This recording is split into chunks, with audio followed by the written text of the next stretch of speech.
back to order. Roll call, please. Carlson. Here. Luz. Here. Hurtak. Here. Citro. Here. Vieira. Miranda. Here. And Maniscalco. Here. We have a physical quorum. Thank you very much. Dr. Bennett. Hey, you worked hard for it, Dr. Bennett. Good afternoon, Council. Chief of Staff. Thank you for moving up the administrator update.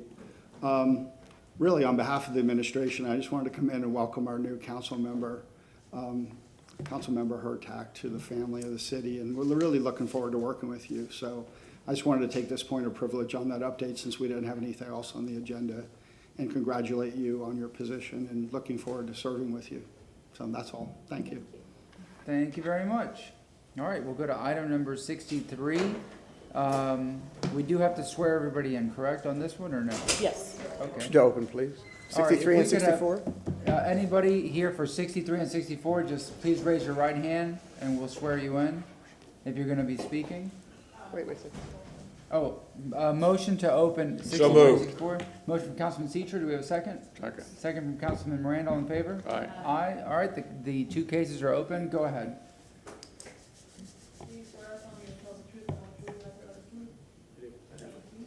All right. Yes, ma'am. Go ahead. If I can, Mr. Chairman, before you begin, I believe we're going to item number 63, which is DE 122-95, Yes, sir. at the address of 2707 West Fig Street. Council, at this time, I'd ask that you receive and file any ex parte written communications pursuant to Florida Statutes 286.0115, and if you had any ex parte communications verbally, that you please disclose them at the front, at the start of the hearing. That being said, a motion and second, please. Do we have a motion? To receive and file any written ex parte communications relative to these hearings. All right. Anybody? Motion? Motion for Councilman Second. Carlson, second for Councilman Goods. All in favor? Aye. Thank you. Any opposed? Thank you. Yes, ma'am. Go ahead. Good afternoon, council members. Kamaria Pettis-Mackel from the City Attorney's Office.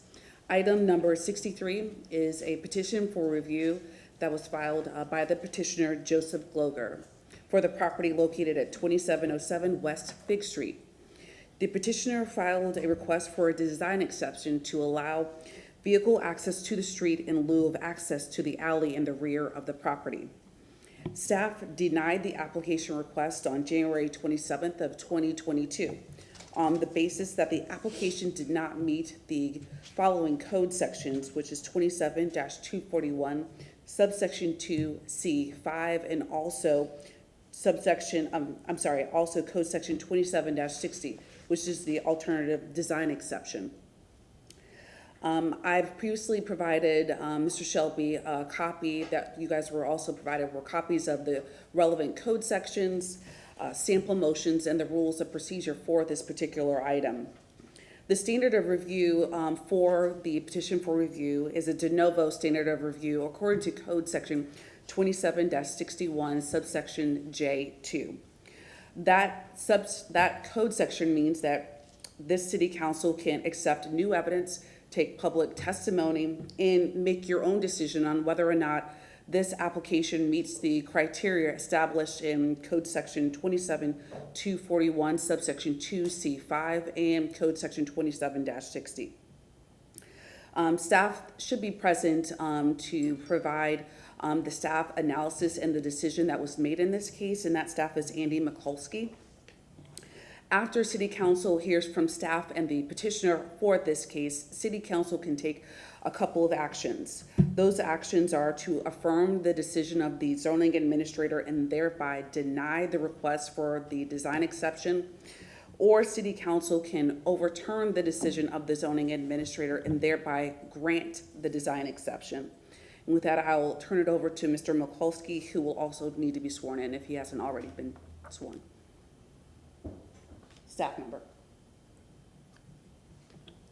Hello, good afternoon. Can everyone hear me? Were you sworn in, sir? No, I need to be sworn in. Please raise your right hand. We'll swear you in.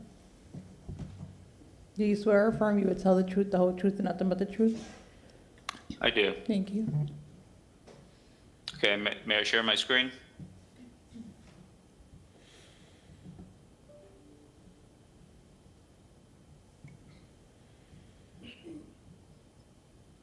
Okay, can everyone see the PowerPoint? We can see your screen, but no PowerPoint yet. Okay, we can see the PowerPoint. We'll just make it bigger. Go ahead, sir.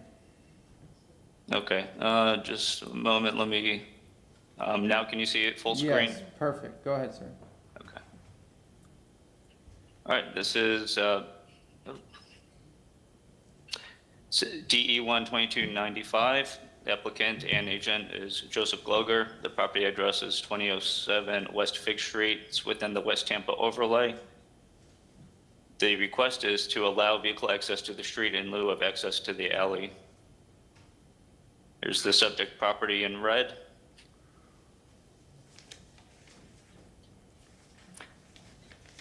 Again, this is the standard for review 27-60. I won't read through all of these, but I will go to the findings. We found it inconsistent. Relevant code section, if an existing lot is adjacent to an open and used public alley, vehicle access to the site shall be provided from the alley as a primary vehicular access point, provided it meets the minimum standards referenced in 27283.12. And the following slide is the criteria of why we denied the application. The first is that the exception either interferes with the rights of others as provided in the chapter or is injurious to the public health, safety, and general welfare. And my comments are in italics. So a common issue I know you guys have probably been made aware of recently of the proliferation of new driveways in West Tampa.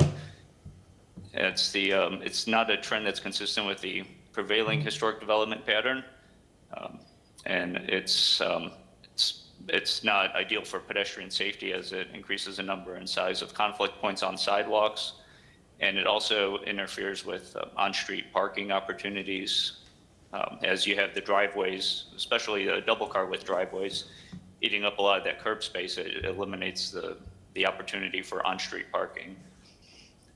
Second item, the exception is the minimum possible. The alley is paved and usable, and there was nothing unique about it that would allow us to approve the design exception. Number 3 is the approval exception of standards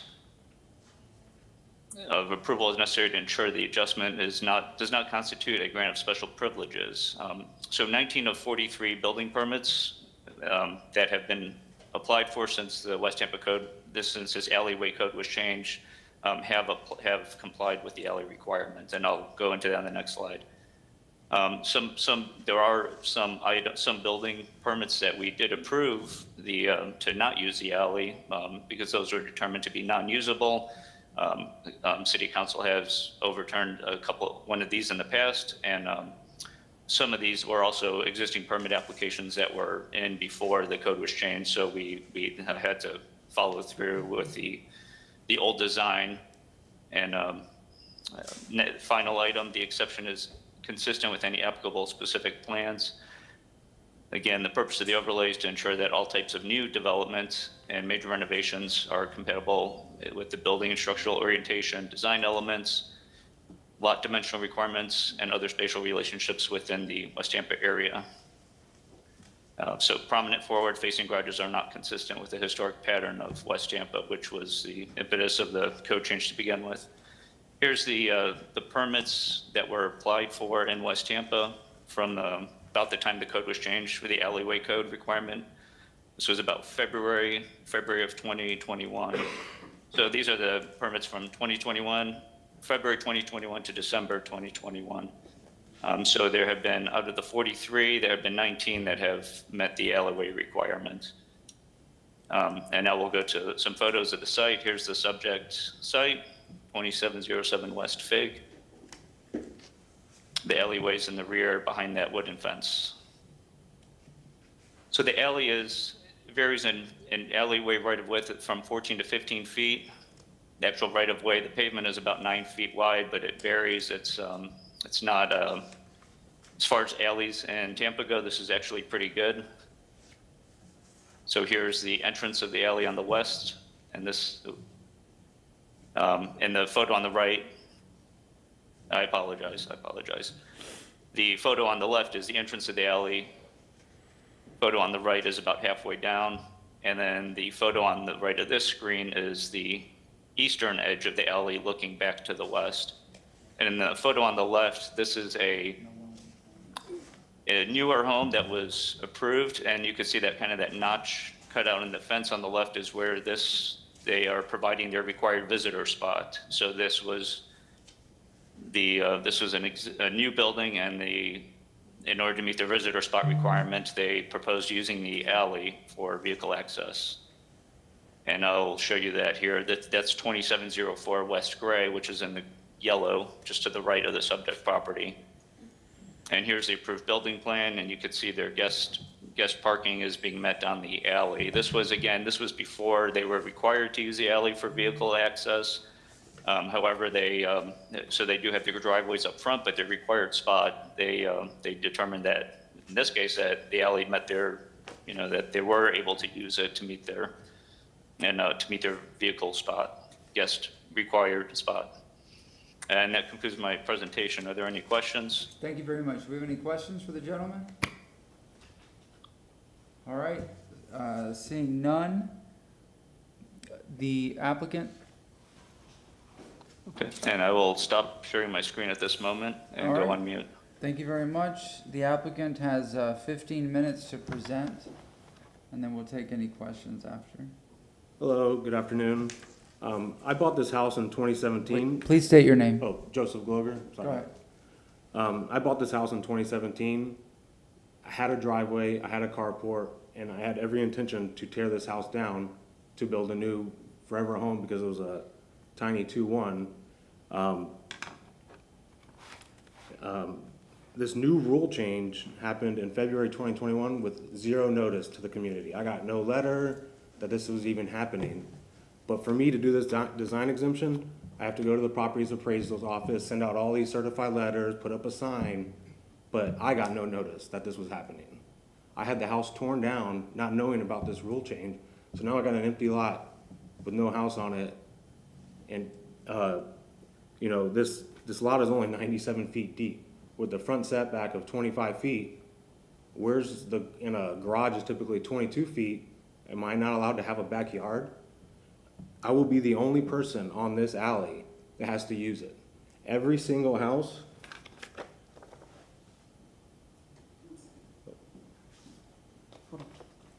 Sorry. Every single house, 2701, garage, driveway, Sorry, there you go. driveway. It's not, there we go. This is the new house right next to my lot. Garage and driveway.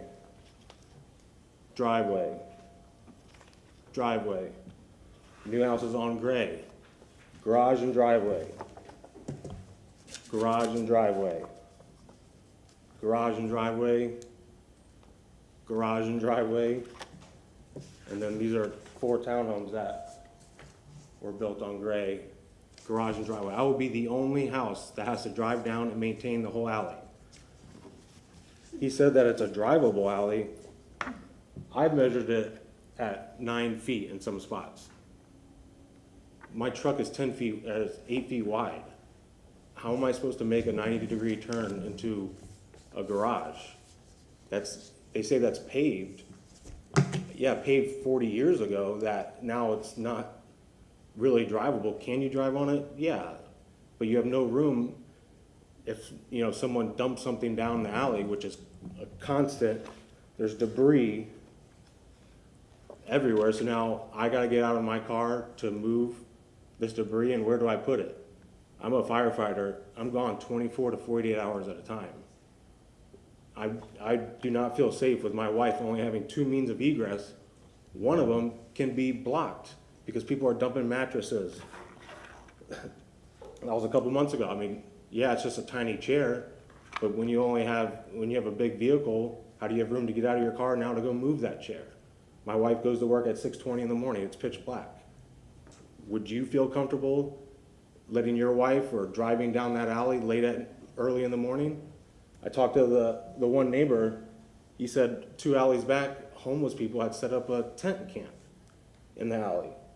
I've got to worry about that now when I'm gone for 24 to 48 hours. This is supposed to help with parking on the street.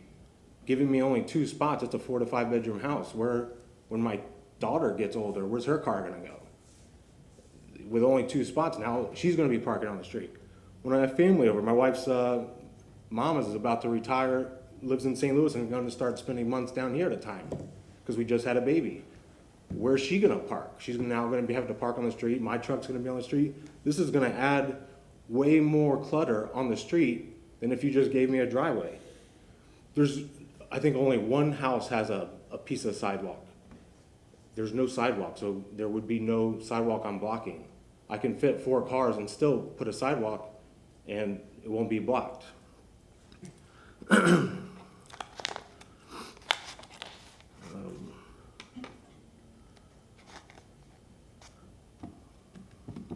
I mean, it's a huge safety concern, knowing that my wife would have to, you know, get her groceries out in this alley, walk to the front of the house. I mean, I'm a firefighter at Station 3 at Kennedy and Willow. I've seen some crazy things happen in these neighborhoods, and I don't want my wife to have to drive down and use the alley. I mean, I just think that having 2 means of egress is just asinine. And then there's people who claim that fire and police use these alleys. I got 9 feet. Even if it is 10 to 12, like the gentleman that said, fire trucks can't fit down there, ambulances can't fit down there. We don't use the alleys. You use the front access to a home. That's all I have for. Do you have any questions for the gentleman? Hearing none. We have one registered person for public comment. If Sandy Sanchez, I believe, yes, Sandy Sanchez is on, please unmute yourself and please activate your camera so we can see your face.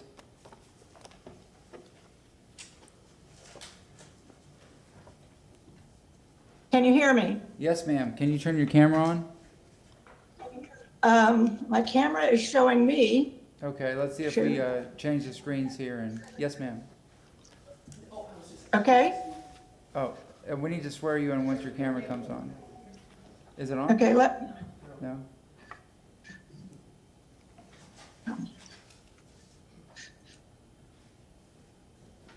you Okay. see me now? Yes, we can. Please raise your right hand and we're going to swear you in. Okay, Please raise your right hand. Do you swear or affirm you would tell the truth, the whole truth, and nothing but the truth? I do. Thank you. Yes, ma'am. Go ahead. You have 3 minutes. Please say your name. My name is Sandy Sanchez. I live at 2705 Fig Street, right next door to the applicant. But before I begin, Chairman Maniscalco and council members, I was not scheduled to speak on this item until the last minute. Mr. Carlos Ramirez, who's been working with the city to rework some of the semantics and tweaks of the overlay, was called away on a personal emergency. So I would request an additional minute if I need it, please. Okay. Yeah, that's fine. All right, we have a Okay. motion and a second. All in favor? Okay. Aye? All right, All right. go ahead. Good morning, City Councilman. Again, my name is Sandy Sanchez. I'm a president of the Armory Garden Civic Association. I'm also on the Infrastructure Committee of the West Tampa CRA Citizens Advisory Committee and working on the existing West Tampa overlay. First, let me explain that on April 2021, I personally spoke to the applicant and explained the changes in the West Tampa overlay. I knew he was getting ready to tear down this house, so I wanted to make him aware of the guidelines before he submitted his plans. So let me make that very clear. The original intent of the changes to the West Tampa overlay were to make our streets safer for all users, especially our vulnerable population, kids, elderly, handicapped, etc. Safety between the pedestrians and the vehicles. Cars park on the street, force pedestrians, children, wheelchair users in the street where they could be hit by a car driving by. The majority of the neighborhoods on the West Tampa overlay have no sidewalks. The authors of the changes, the West Tampa CRA and Citizen Advisory Committee, are continually working with the city staff to expand the language and provide other solutions since we realize one size fits all solution is not practical. We're looking at alley widths, conditions, drainage requirements, improvements of alley requirements, since these factors affect the ability for a vehicle to use them. I live next door to the applicant. We have an applicant that is wide enough, clear enough, already improved, and is kept clean by myself. I pay to have that alley cleaned about every 6 weeks. The location is a prime example of where we should have alleys access. Per Mr. McCluskey of Urban Planning's report, the existing alleyway is paved and usable, and there is no unique site constraint preventing use of the alley, unquote. There are other new developments on the block of 27 Fig Street, which is right across the street from us. There are 3 townhomes being built across the street. Before they began to build, they revised their plans to meet the overlay and provide alley access for all 3 townhomes. At 2701 West Big, which is to the east of us, the property directly to the east has recently been purchased by Des Moines Homes, and the original home has been demolished and the lots have been split. They will also be required under the West Tampa overlay to provide alley access for parking, as again, this alley is wide enough, clear enough, and already improved for vehicle use. As you can see, the petitioner will not be the only one on the block with alley access. There are 6 new homes at different stages of construction on this block, all with easy access to alleys that fall within the criteria of the West Tampa overlay. Remember, originally, all of you voted for the West Tampa overlay. We ask that you continue to support the overlay and vote against this design exception. And as I quote again from Urban Planning, the existing alley is paved, usable, and there is no unique site constraint preventing the use of the alley. Please vote to keep the existing ruling intact and deny this exception. Are there any questions? Thank you very much. All right, do we have anybody else in the public? That was the only registered public comment individual. Anybody in the public? Do I get to talk back? We have any questions from council at this time? If not, if there's any additional staff comment, no? You do have 5 minutes for rebuttal to respond to any of that. So, am I able to? Oh, so that's Sandy's home. In 2018, she got a design exemption to have a 0 property line carport because she said she wanted, in her letter to the city, to be able to park in the driveway and in the carport so she can walk to her front door. And now she's arguing, saying I have to use the alley. I just showed you all the houses that are already on our alley. They all have garages. And the letter sent in by Ramirez, I drove by it today because I saw that he sent in opposing it. He has a driveway in the front, doesn't use the alley. So these people are arguing that other people have to use the alley, but they don't. That's a big problem. And this was voted in February, but no one knew that this was going to happen. I talked to some builders and they said they were blindsided by this. I was blindsided by this. I tore my house down. I can't go anywhere else. The properties are so expensive right now. I can't afford to go buy another lot somewhere else. I mean, I got lucky enough that I bought this in 2017 before this market blew up, and I'm in, an awesome neighborhood. My Wella lives right around the corner on Lincoln and Lemon. I mean, I can't go anywhere else, and it's not feasible to have a garage on that tiny lot with that on the alley, on a tiny little alley.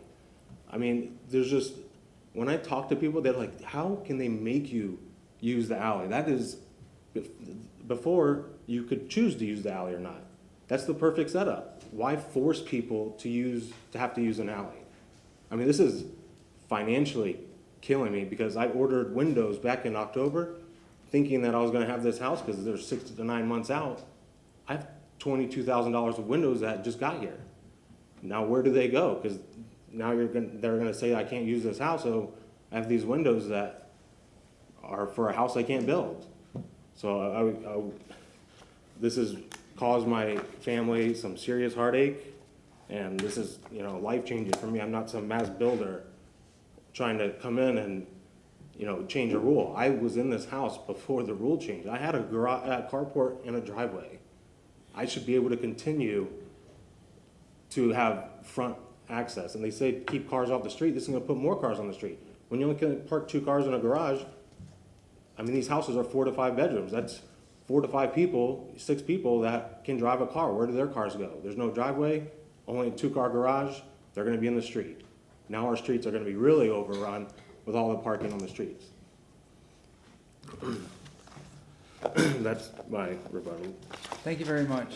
I'll just say real quick, because you bought your house in 2017 and it had, you said, a carport and a driveway, and everything that you argued regarding, the width of the alley, you drive a truck, your wife, everything that you said, I mean, that's besides the point, but I don't know how other council members feel, and we'll go to everybody, but I'm in support of overturning the denial.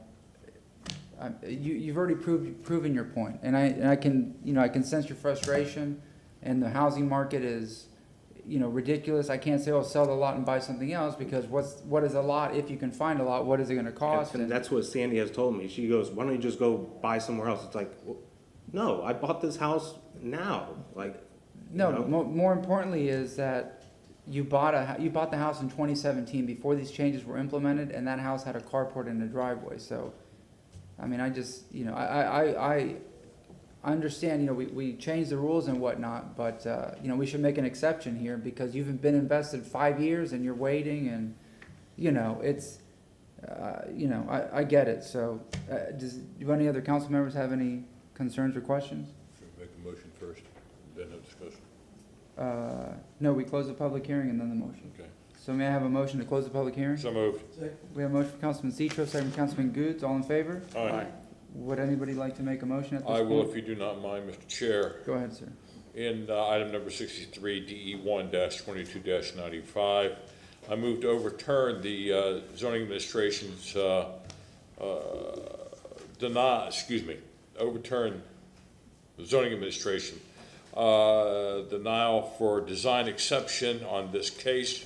The petitioner has presented the fact that most of the housing on the street have parking and garage in the entrance, the front of the properties, and that the irregular lot design is an inconvenience to the property owner for the parking in the rear. We have a motion from Councilman Citro to, yes, sir. And just for the purposes, if you can state the sections relative to your decision. I'm sorry, it's That's okay. sections 27-60 and 27-241, 2.C.5. And your motion to overturn, does that mean that those standards should be waived? Yes, please. Okay. On the basis of the facts as they've been presented to you. Yes, sir. We have a motion from Councilman Citro. Do we have a second? Second. Second from Councilman Vieira. All in favor? Aye. Aye. Any opposed? Nay. Motion carried with her tag voting no. All right, you're good to go. Thank you so much. Thank you very much. All right, next is item number 64. May I have just one moment? Yep.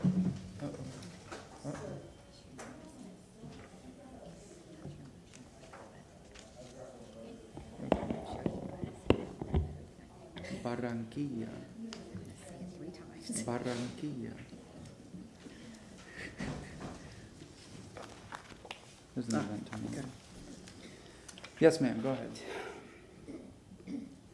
If I can, just with regard to this case, which is DE 122-050 at 2423 West State Street, again, with regard to ex parte communications, a motion to receive and file the written comments, and if anything has been verbally communicated, please do so now, please. Anybody?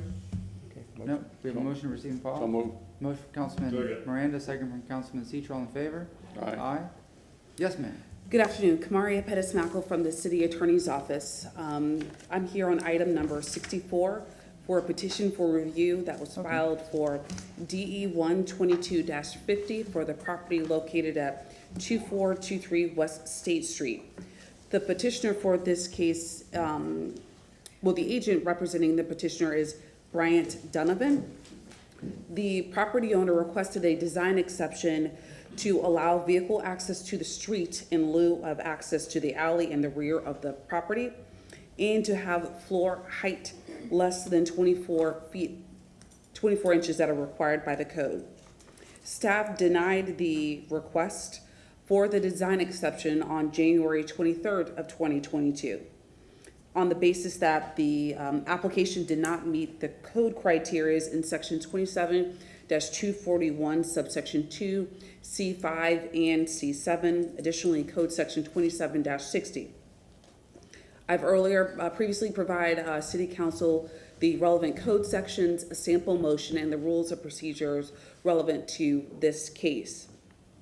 The standard of review is guided by City of Tampa Code Section 27-61, subsection J2, which states that City Council can accept new evidence, take public testimony, and after hearing all the evidence, City Council on its own can determine whether or not the application meets the requirements of 27-241, subsection C25 and C7, and also 27-60. After hearing from staff, Mr. Andy Mikulski, regarding the decision of the staff for this application and the overview of the application, City Council can affirm the decision of the zoning administrator and thereby deny the request for the design exception, or City Council can overturn the decision of the zoning administrator and thereby grant the design exception. And with that, I'll turn it over to Mr. Mikulski.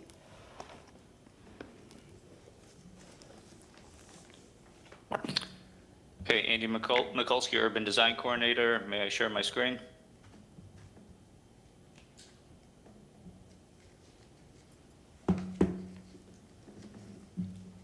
All right, just make it bigger and yeah. Okay, can you see the full screen now? Yes, sir, go ahead. Okay. It's DE 2250, 2423 West State Street. This is in the West Tampa overlay, and similar to the previous case, this one is requesting alley or allow vehicle access to the street in lieu of the alley, and there's an additional request to waive the required finished floor elevation of 24 inches above surrounding grade, which is a requirement of the West Tampa overlay. It's a subject property.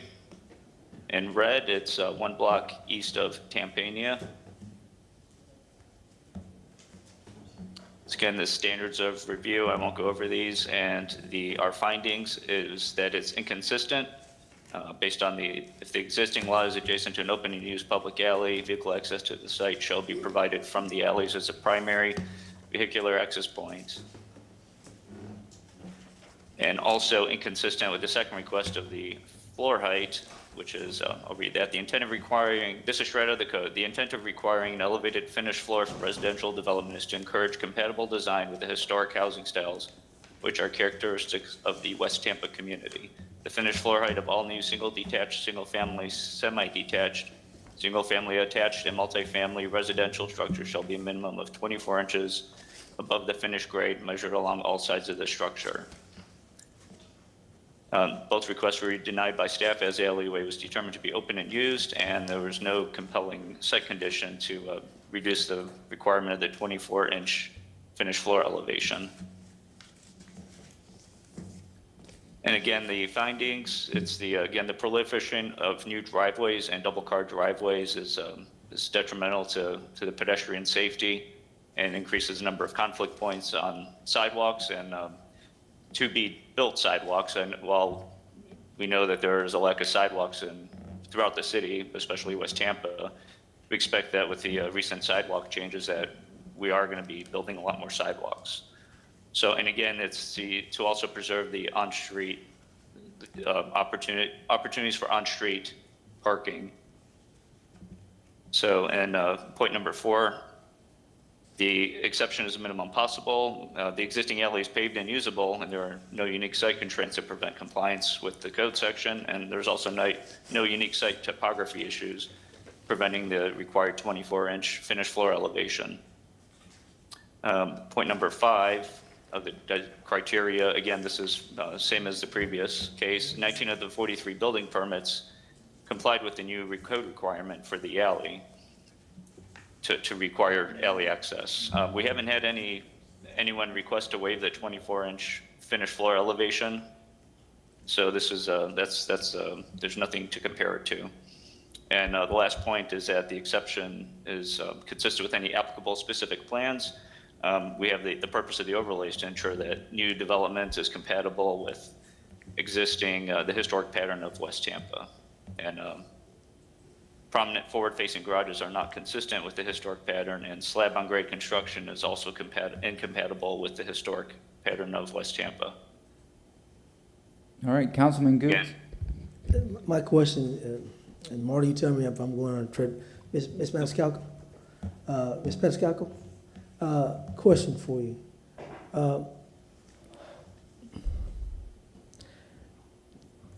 Council had asked for the overlay of West Tampa to be reviewed. Am I correct? Kamaria Pettis-Mackle from the City Attorney's Office. Yes, that is correct. So- Abby Feely came before you and gave a presentation. I believe it was a workshop. I don't recall the date. But Ms. Feely did come before you to give an update on that. And they're working on this particular situation in West Tampa, correct? Yes, I So I'm believe just so. curious, well, why are these cases going to be Because the heard? code has not been changed. Okay, I got my answer because the code changed. All right. Thank you very much. Go ahead, sir. okay. Again, again, same as the previous slide, 19 of the 43 new builds have complied with the alley access. And now we'll run through photos of the site, 2423 West State Street. Here's the alley. Again, it's about the alleyway right of way is 14 feet. The pavement is about 9, but varies. The pavement is in much better condition than the previous alley. That fence, you can see on the right side, that the fence leaning into the alleyway, that's behind the subject property. So that's going to be being removed when they start construction. And that is it. Any questions for staff? Any questions for staff? Hearing none, we'll go to the applicant. You have 15 minutes to present, sir, and then we'll take any questions. Go ahead, Thank you sir. very much, Councilmember.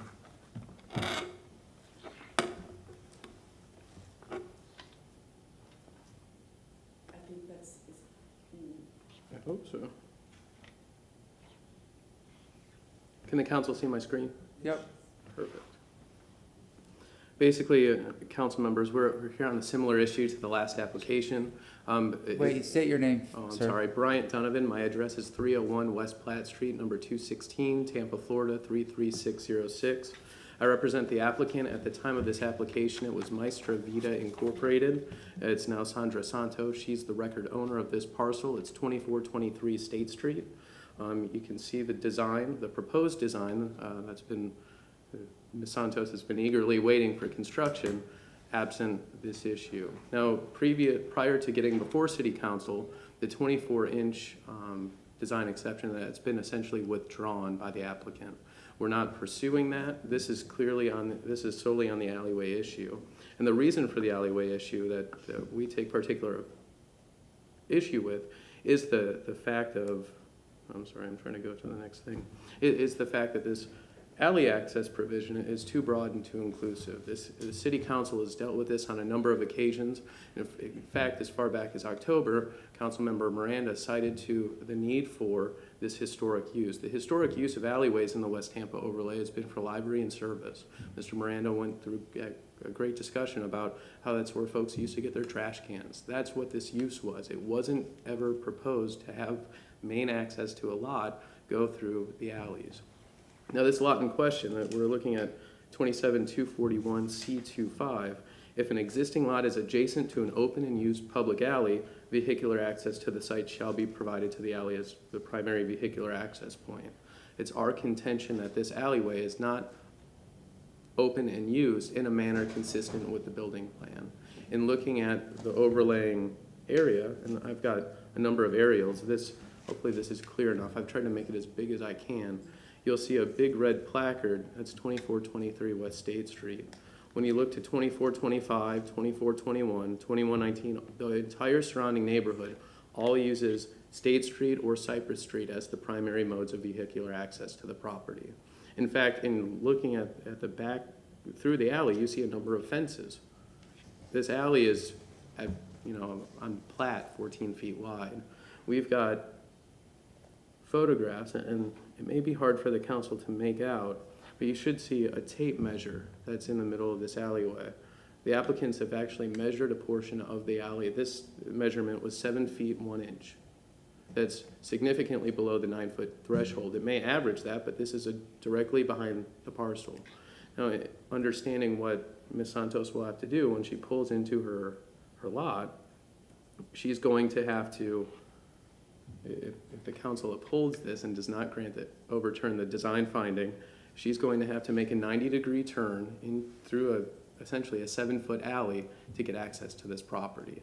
Then when she has to leave, she's going to have to back up to that same 7-foot alleyway and try to make it out without damaging a neighbor's fence or damaging her vehicle or tearing up her lawn. So in looking just at the use of this area historically and what the current code requires, it would fit a design exception just on the basis that a 7-foot paved area you can't pull into a driveway at that point. My client drives a Honda Civic, for example, and still that turn is difficult to make. Now, as we go back to the alleyway definition, it must meet the minimum standards referenced in 27283.12. Well, we've actually looked at what that requires. And for this, because it's a 90-degree turn, it has to fit that parking requirement. You're dealing with it, at least, and I'll try to share this on the Elmo.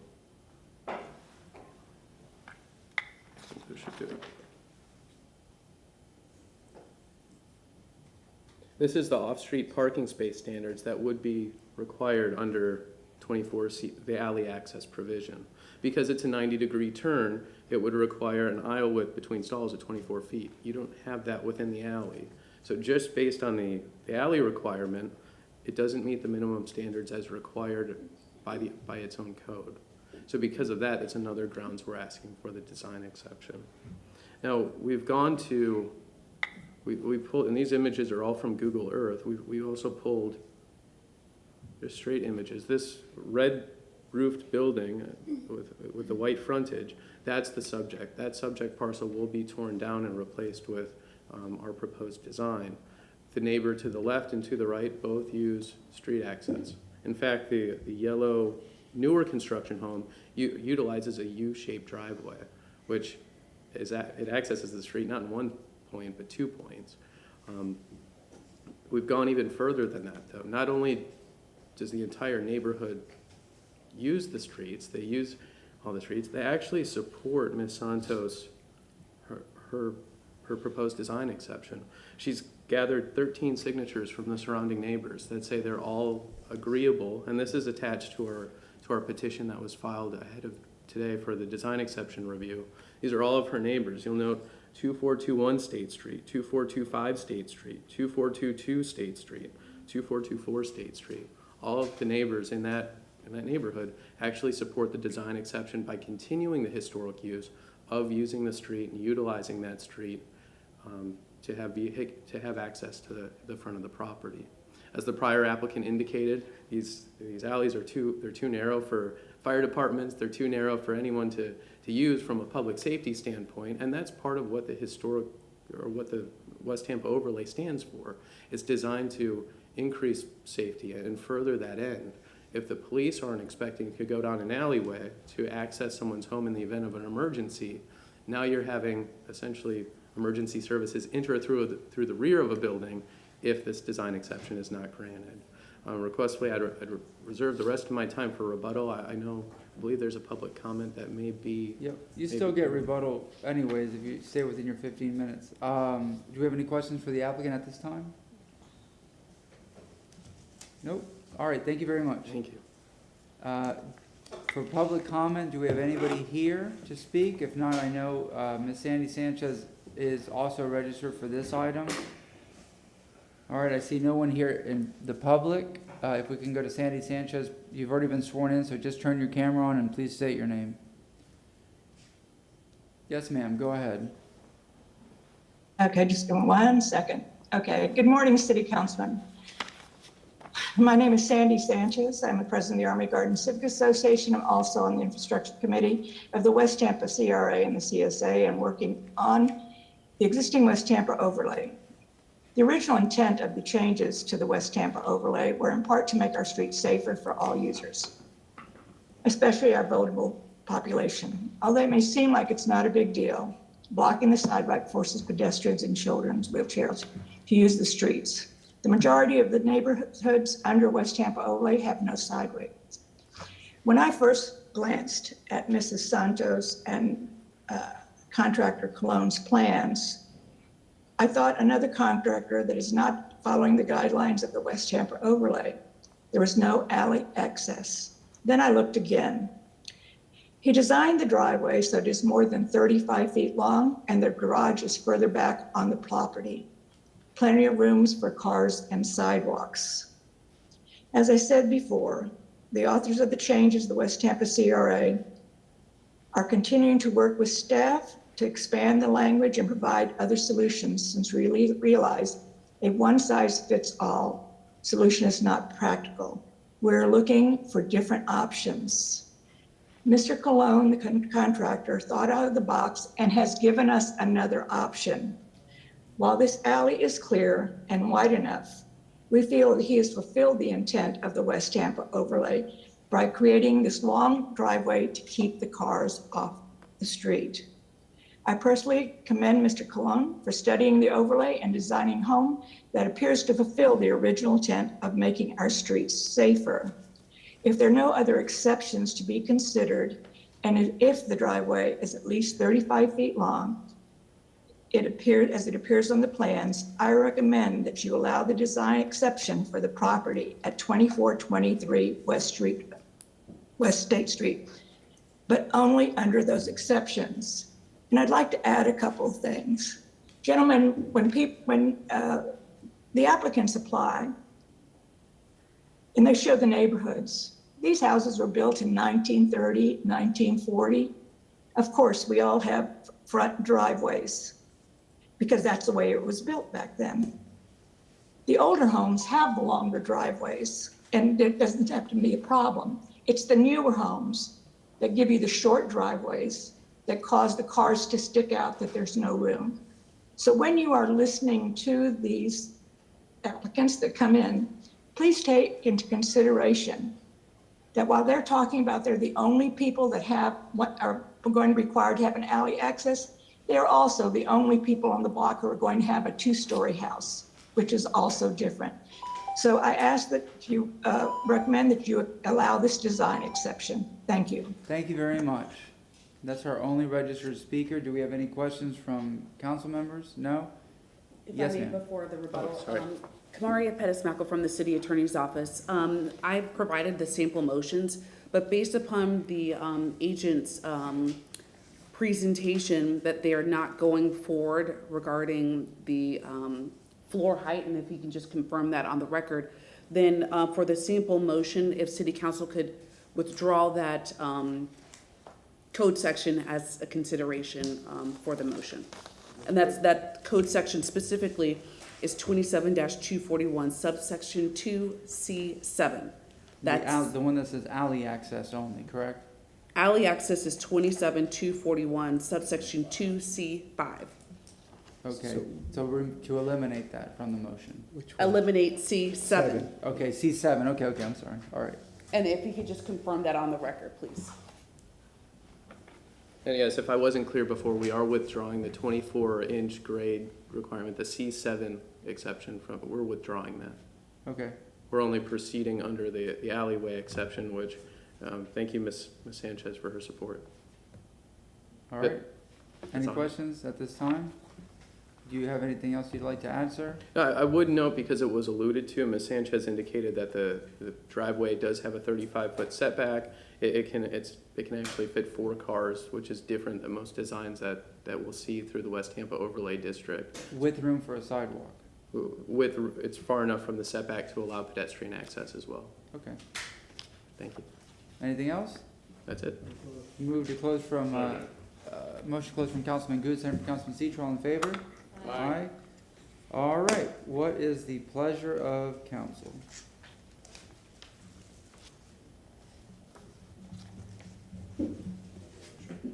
Councilman Carlson, go ahead, sir.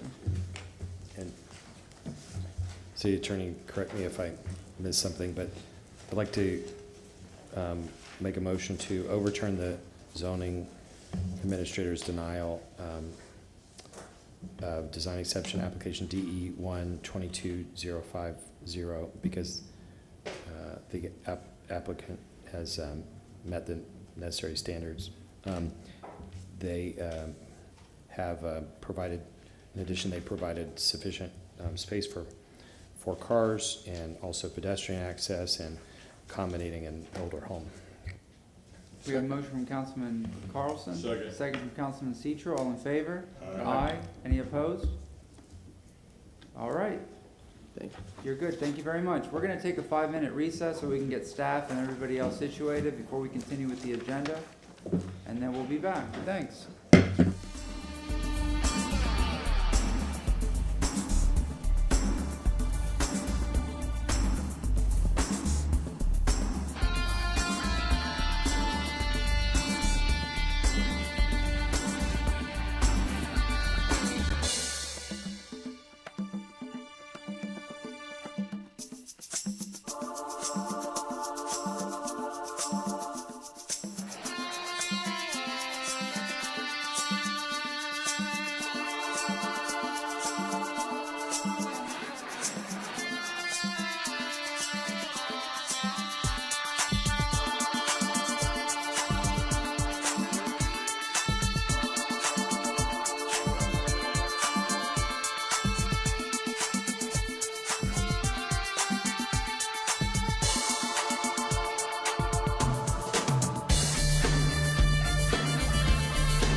call, please. Carlson. Goose. Hardtack. Here. Citro. Here. Viera. Miranda. Here. And Maniscalco. Here. We have fiscal quorum. Welcome back. We have Mr. Joe Johnson, and he is going to present from the Citizens Budget. Finance Committee. That's right. Go ahead, sir. I think it's been a while since I've been in front of council, but thank you for having me. So today I want to. Just your name for the record. Oh, Joe Johnson, Chairman of the Budget and Finance Committee, Citizens Budget and Finance Committee. Today I'm just here to kind of touch on where our committee is going. We already know where we've been, but we want to discuss where we're going and, you know, working collaboratively with the administration, with the departments, mainly the budget department and all the other departments. So with that, the committee met yesterday, as we do on a monthly basis, and we discussed some of the processes that have been in place as it pertains to how we meet with the departments and how we obtain information from the departments. And, you know, had a brief conversation with the CFO, Dennis Rogero, and what we're looking to do is continue to meet with the departments, but we want to continue to meet with the departments well in advance of the budget presentation that the mayor puts out. So that way, we're not catching up. We're not catching up from behind or coming in from behind. We're actually on target and in step with the administration as pertains to recommendations. So that means that originally we asked to meet quarterly with the departments so we can kind of see where the departments were as it pertains to numbers and projects that they were working on currently and projects that they had coming up in the future, forecasted in the future. So we feel that it's best if when Chief Staff and the Budget Office is constructing the new fiscal year budget, that we be a part of that process so that way we can ask questions, receive the answers, and we can formulate better recommendations to council.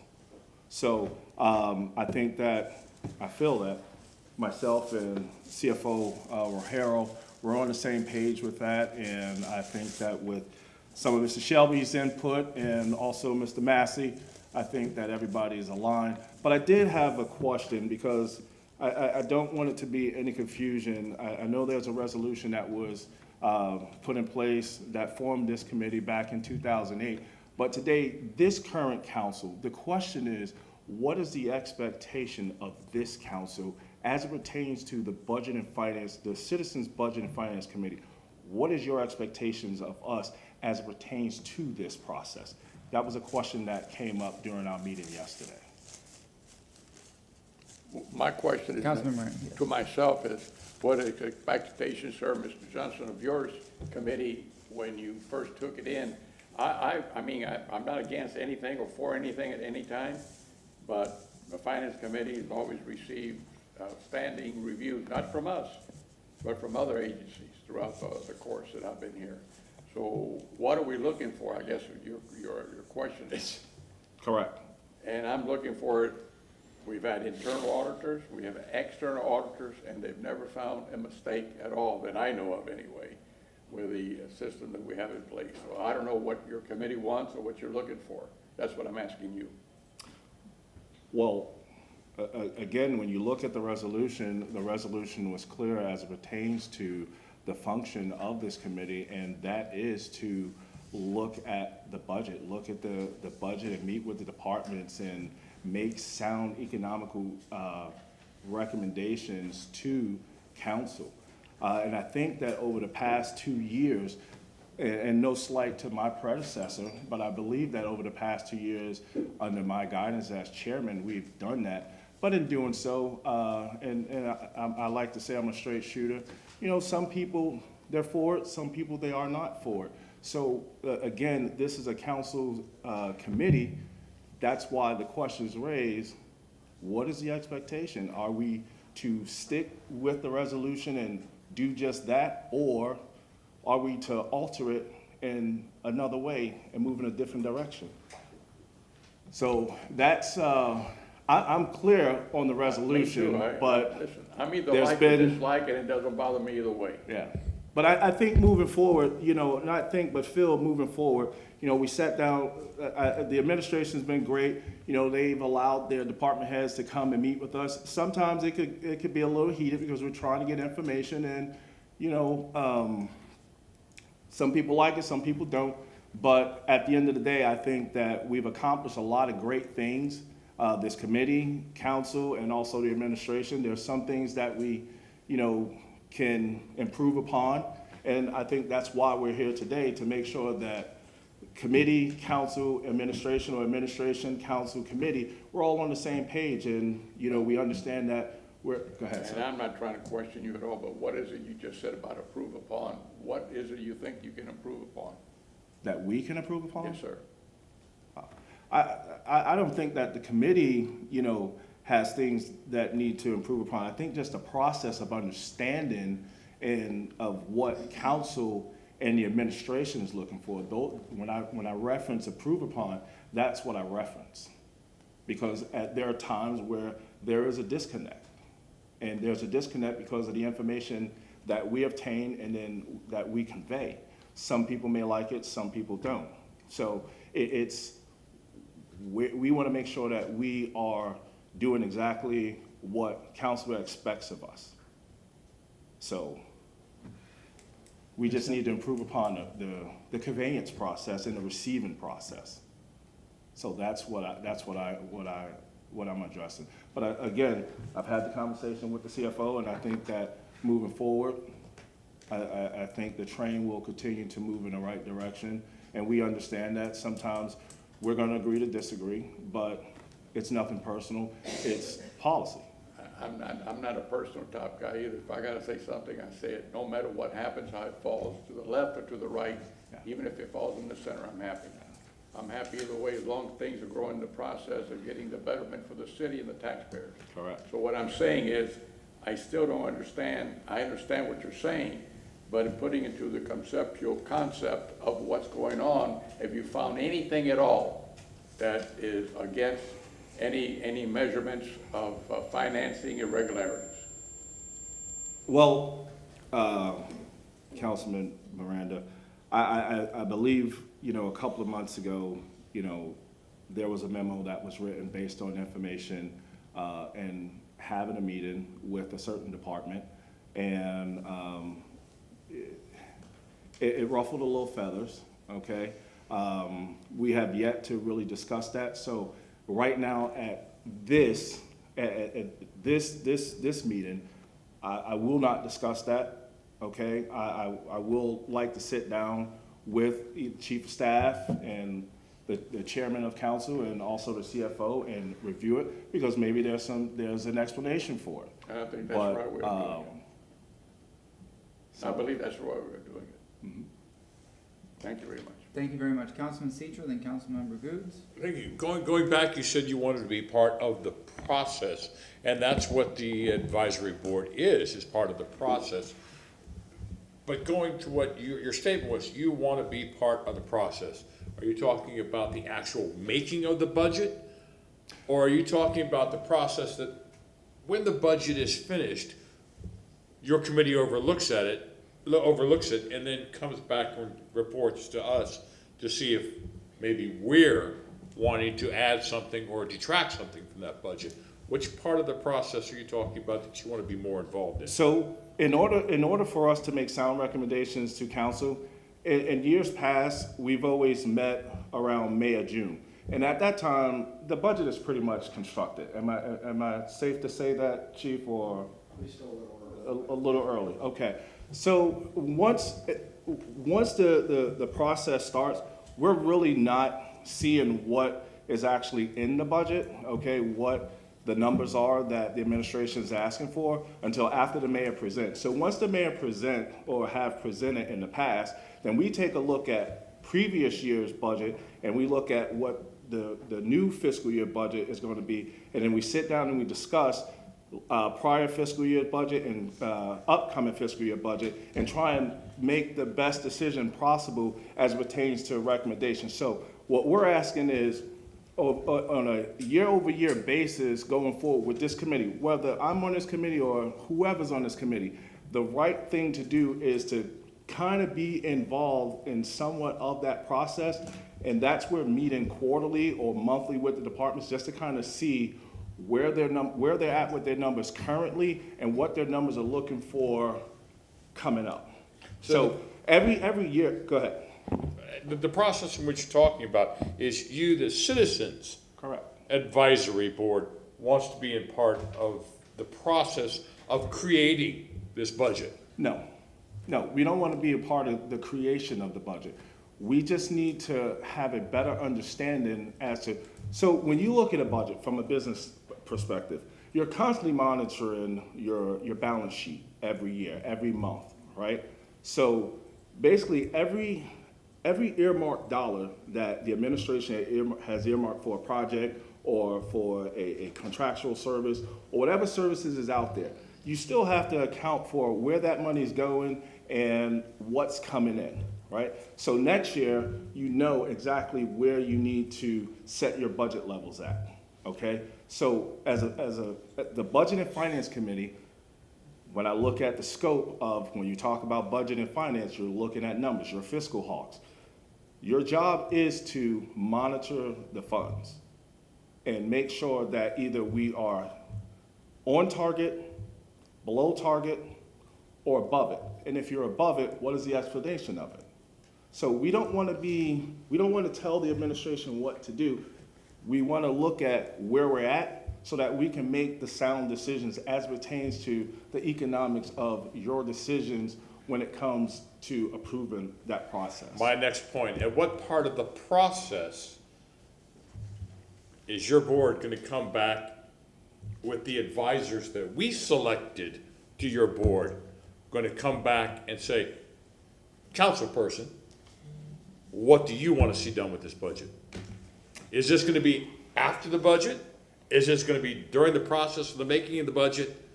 At what point do it needs the to be people during the that process have, of the budget being constructed? So probably right towards, I would say the middle or the end, but because we've had an opportunity on a quarterly basis or monthly basis to take a look at the current fiscals and looking at what their projections are going into the new fiscal year, that gives us a better idea and understanding as to where the budget is going to be going for the next fiscal year. So you look at your currents, you look at your projections, and you have enough time to individually, your individual appointees can come to you and say, this is what the administration is thinking, what are your thoughts, and so on. These are our recommendations.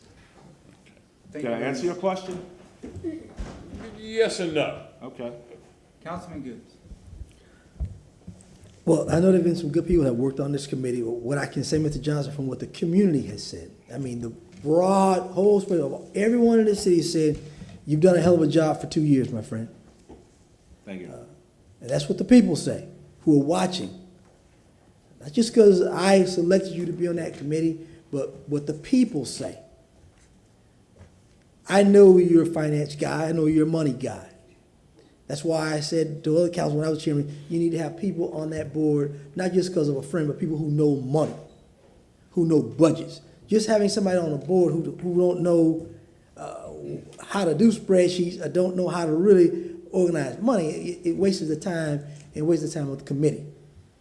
You know, I know there have been some challenges with the committee because finding out the committee was not operating the way it should have been operating, from what Mr. Shelby tells me. So that brought a light on the committee and to get things to where I believe the resolution was intended for. And when I look at the resolution, when I look at what the committee is for, the committee is supposed to be an oversight. Yes. They're an oversight of what we're spending, what we're doing, and how we're spending our money on projects or whatever. And then they make recommendations to this council.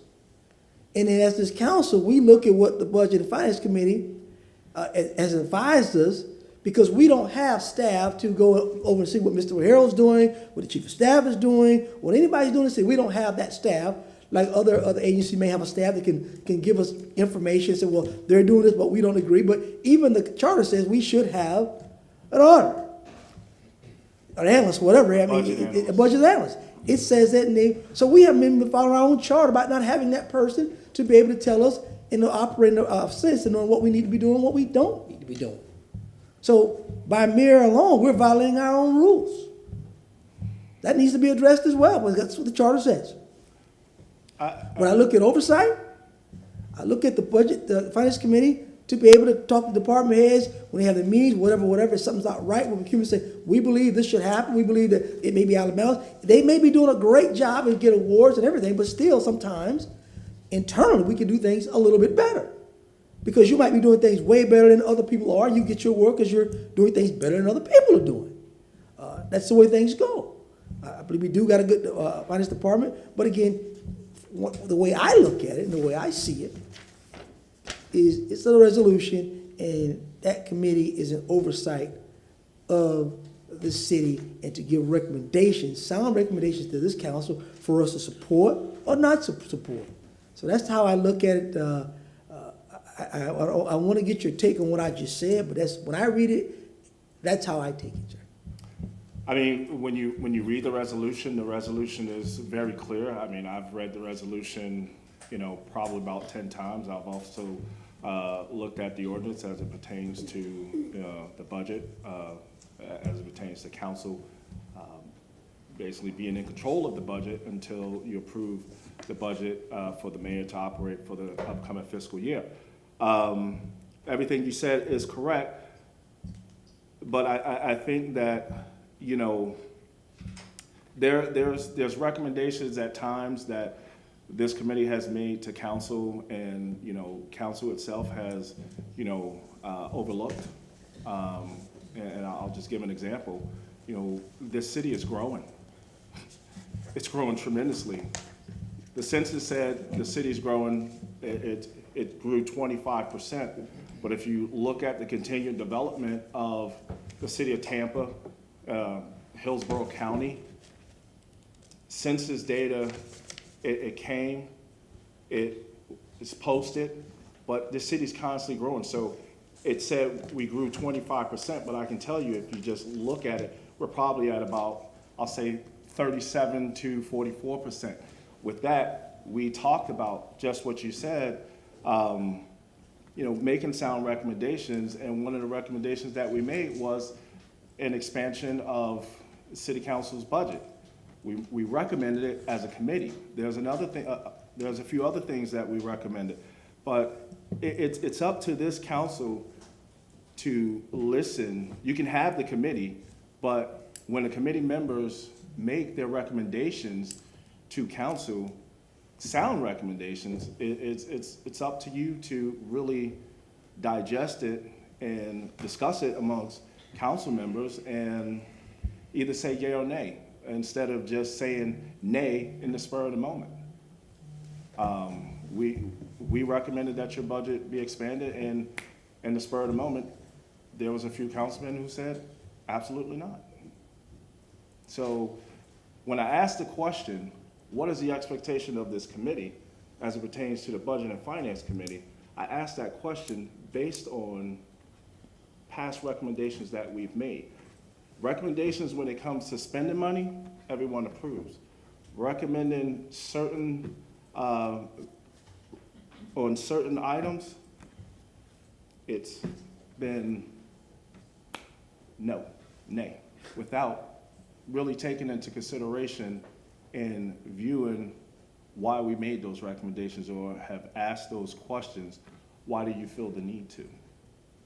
So that's really where I was going with that question, Councilman Miranda. Oh, I'm just thinking of myself, if I in any way, maybe the problem that I have with myself is that I'm 81, I still like to work at least 75 hours a week.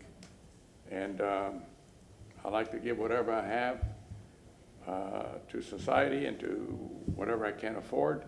However, when you were explaining, you were talking first about the numbers of, let's say, 2022, and you're going to look at the 2023 budget. So you're looking at the numbers, how they're coming in. Am I correct what your statement was? Correct. You want to look and see how the numbers are trending. Right, and then we went from that to adding staff. That's what, in essence, that's what you said, without saying it. No, what I'm saying is when we make the recommendation, what I'm saying is when we make the recommendations, instead of being quick on certain things, instead of being quick to, say no, which was done, this past year, because it came about 4 weeks ago as pertains to you all's budget being increased, and it was also mentioned that we had made that recommendation as a committee. But when you go back and say that, you know, basically the information fell on deaf ears is the statement that I'm going to make here, and I do not mean to offend anyone, but again, it goes back to collaboration and cooperation.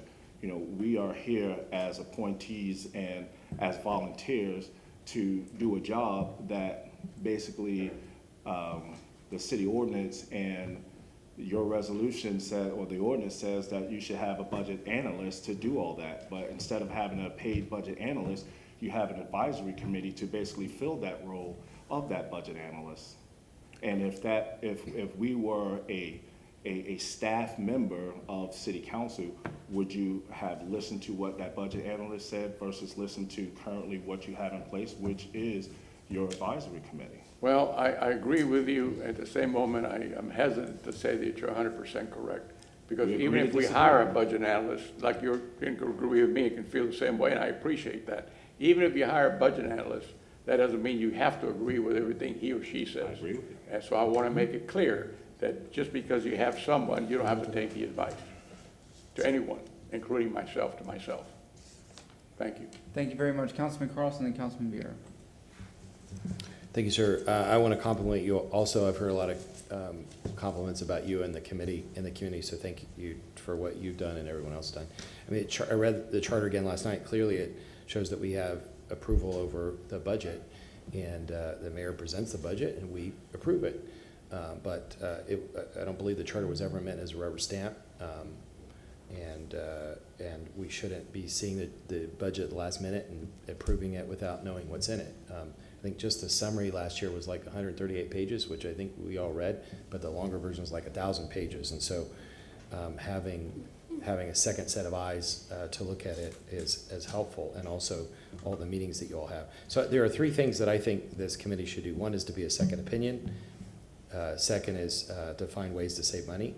And third is to have the council perspective. And on the second opinion,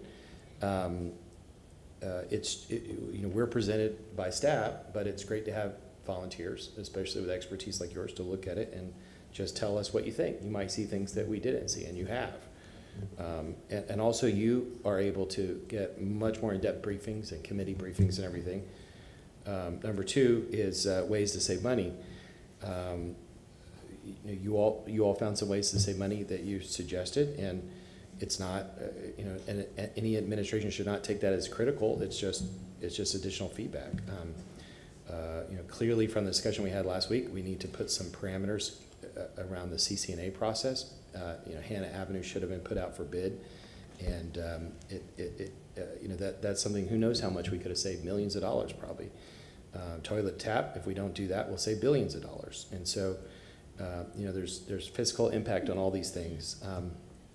Number three, the council perspective. Just like we have a city council attorney, we should have the budget advisor, but in lieu of that, we have you all as volunteers to look at it, and it's good to have our eyes and ears. I mean, if the staff work for the mayor, and so it's not that anybody did anything wrong, but they're working for the mayor. And one of the things you all found last year was like $70 million in slush funds, and I think staff objected to that term, but it was money stashed away that I think we would have rather had be applied to parks or sidewalks or some other projects that constituents. We're the front door to the constituents complaining about things, and I think this administration has been working a lot better with us than the last administration, which ignored the public. But we've got to find ways to more efficiently use the money. For sure, the public doesn't want us to raise taxes, and a lot of people are upset because people who are new here and didn't realize that the person before them was homesteaded and their taxes have gone up. They're mad because they think we raised their taxes even though we didn't. And people are upset because the value of their homes have gone up and their taxes have gone up. I think periodically it's our duty to do a forensic audit, just so we have a second opinion. I mean, boards do that with nonprofits and other government agencies. Not that we don't trust anybody, but it helps everybody feel comfortable.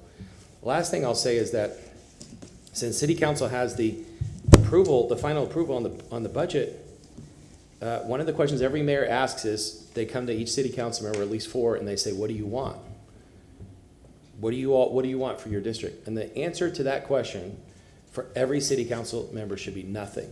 I don't want anything, and that's what I've said for 3 years. I don't want anything for my district. Why? Because once you do that, the way some mayors do it is they give you that, and then they think they control your vote after that. Why should you do that? Do like Orlando Goods did a couple years ago and asked for $1 million for a park in your district. So if he had asked the mayor for $200,000 for a park, he'd have to negotiate back and forth. He can come and ask the city council for $1 million for his park. Well, then he doesn't have to give up all of his other votes for having negotiated that. And I think knowing more about the budget and knowing about our colleagues and how we want to support each other and how the budget's put together, there's a lot of power in city council. It's not, we have a strong mayor form of government. All that technically means is that the mayor doesn't sit on city council. It doesn't mean that they're a dictatorship. The power they have is if people cut side deals with them. And so we need to make sure that we don't do that. Our answer, if a mayor asks us, what do you want, is no. It always should be no. Ask city council for it instead. Ask city council to put it in the budget. Make a motion of city council, and we'll support each other, and then we don't have to sell our votes. Thank you. And Councilman Vieira, yes, sir. Thank you very much. I appreciate that. And, you know, and I wanted to, Councilman Carlson said some very great things that I agree with. I want to respectfully dissent on the issue of districts and asking for funds. I can give you two good examples that I think are illustrative, and maybe other people have done it different. I'm just speaking for Louis Vieira here. I remember Fire Station 13 and Help for Fire Station 13. I approached the administration on Help for Fire Station 13. I worked on it. We worked with Joe Greco, then president of Tampa Firefighters, Local 754. I even did a spend-a-night at Station 13 to illustrate and put pressure on all stakeholders on how we need another fire station out there, because that's the busiest station in the city of Tampa, one of the 50 or so busiest stations in the United States of America. So I worked towards that and built towards that over like a year. A lot of work. I'm a very hardworking elected official.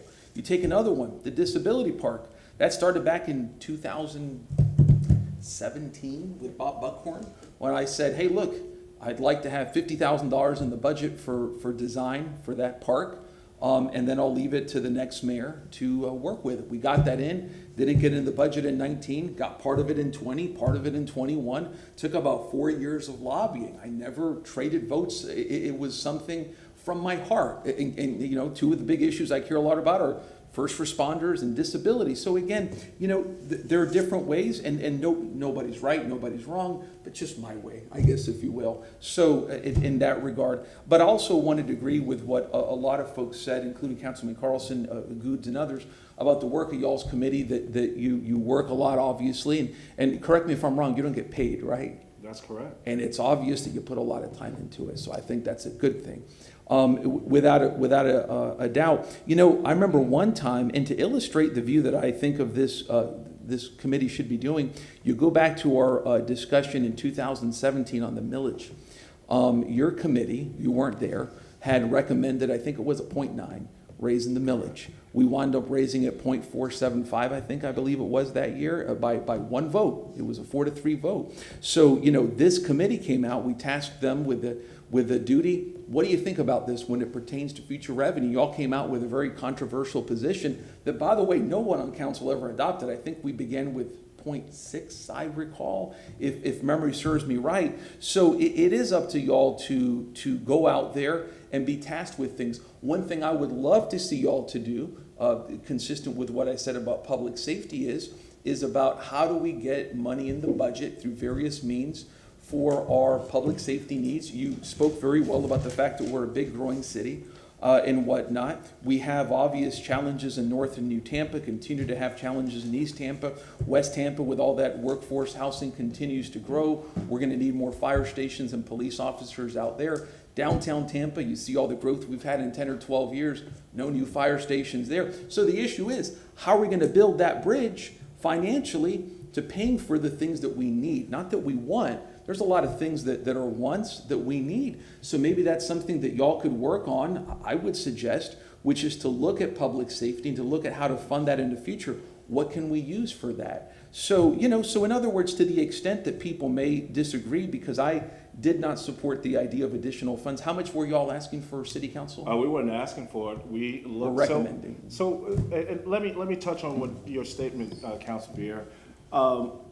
You know, we've done just that. I believe that when we presented for FY '22, at the time, Chairman Goods advised myself, at the behest of Chairman Goods, advised that myself and CFO of the budget office go back to the drawing board. And we did that. And when we went back to the drawing board with the budget office, one of the things we asked for was for 2.6 million of staffing level increases for the city.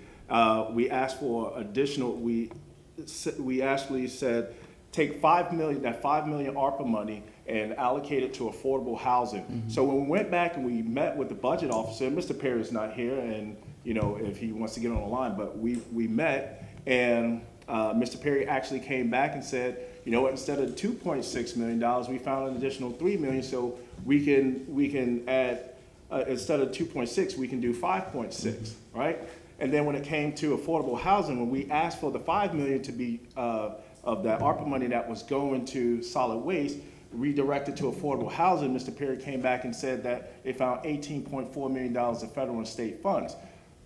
And so when it comes to, we're not just talking about, you know, the $1 million of staff council budget increasing. We're talking about broad scope. So when we look at everything as a committee and we discuss it, and when we come up and we present, that's because we went through a thorough process to derive at those recommendations that we present to council. So, and if you go back 2 years, we've stated, PD, they needed to upgrade their fleet, right? It's an eyesore out on the street. They should not be driving around in old Crown Victorias. So we've advocated for everything. I mean, when they were looking at the body cams, we came and said, body cams is a must. Let's get it done. So we advocate for everything that we see because we've done a deep dive, or I won't say a deep dive, we've done lean dives. And if you are in the Six Sigma community, which I am, that's what we've been doing. And we're trying to do more of a deeper dive so we have a better understanding as it pertains to how the administration formulates their budget and come to council and say, this is what we need for the upcoming fiscal year. So right now we've been tracking, but we haven't been tracking at the pace that we really need to. And in order to make the best sound recommendations to this council to approve the budget for the city of Tampa to operate, we need more time with the departments or with the budget office so that we can understand how they're constructing their budget as pertains to the economics of the city. And if I may, and again, I guess my point on that is that if any of us disagree with any of your recommendations, just like council members disagreed with that millage rate, I promise you it comes after a lot of thoughtful consideration, as well as I hope from all of us deference to the time that you're putting in without compensation, which we're all appreciative for. So thank you. Councilmember Hurtak, and then I know Mr. Rogero is standing by. Yes, ma'am.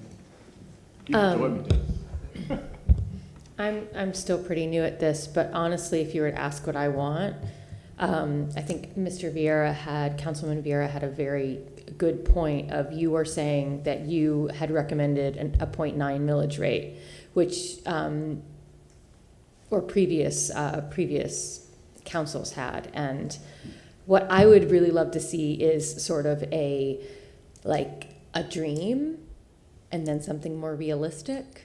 If we have the money, this is what I'd really like to see. But if we don't have the money, this is where we really need to spend it. So I would like, and I know that's not really what budgets are, but I would love to see if we have the funds, what does the budget committee really want to see?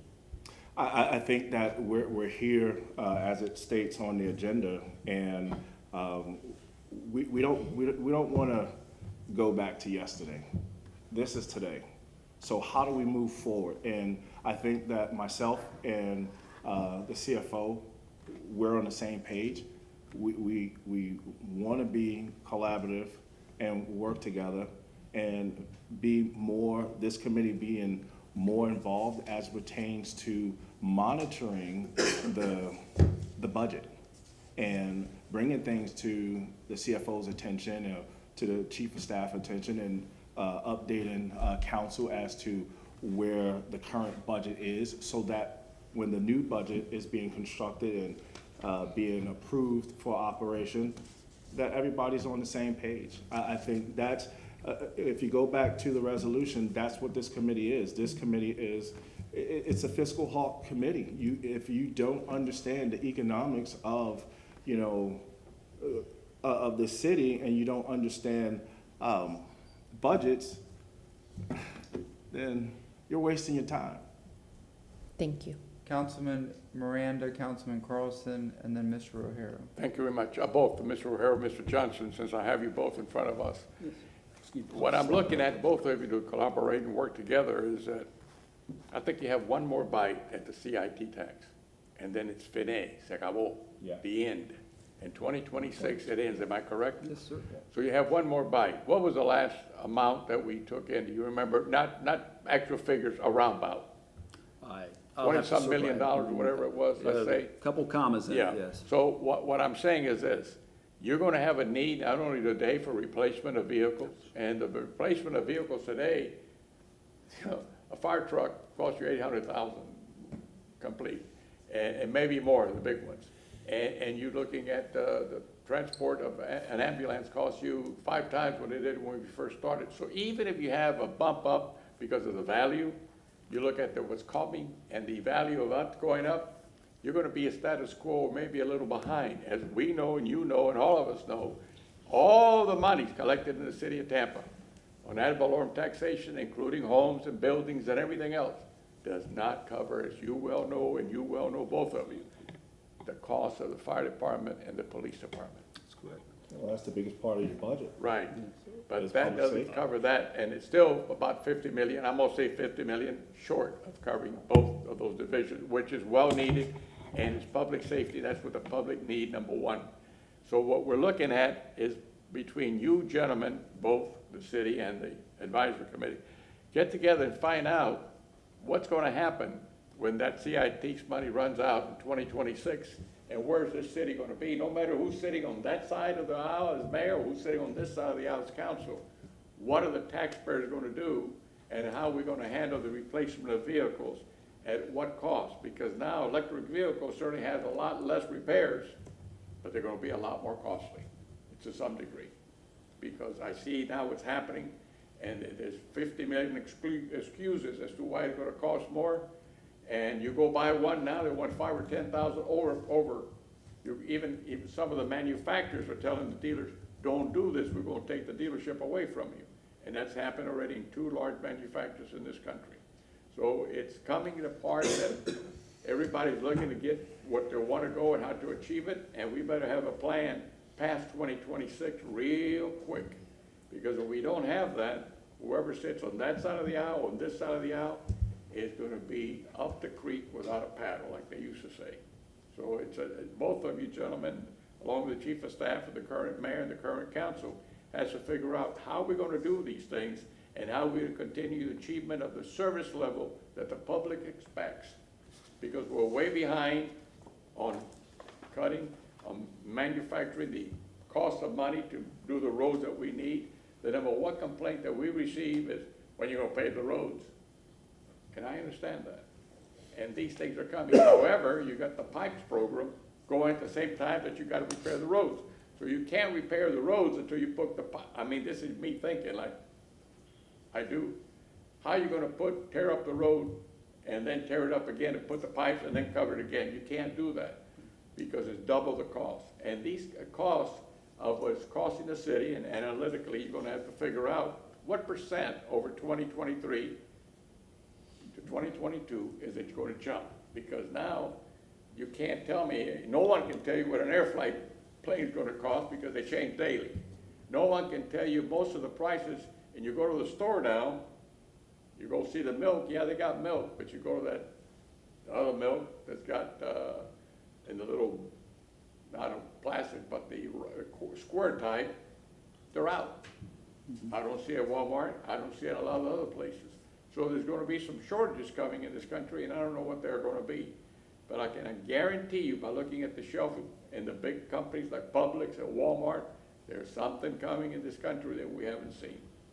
So my feeling is, you guys, all of you, ladies and gentlemen on both committees in the city, have to figure out what's gonna happen, how you're gonna meet the needs of the city without the CIT.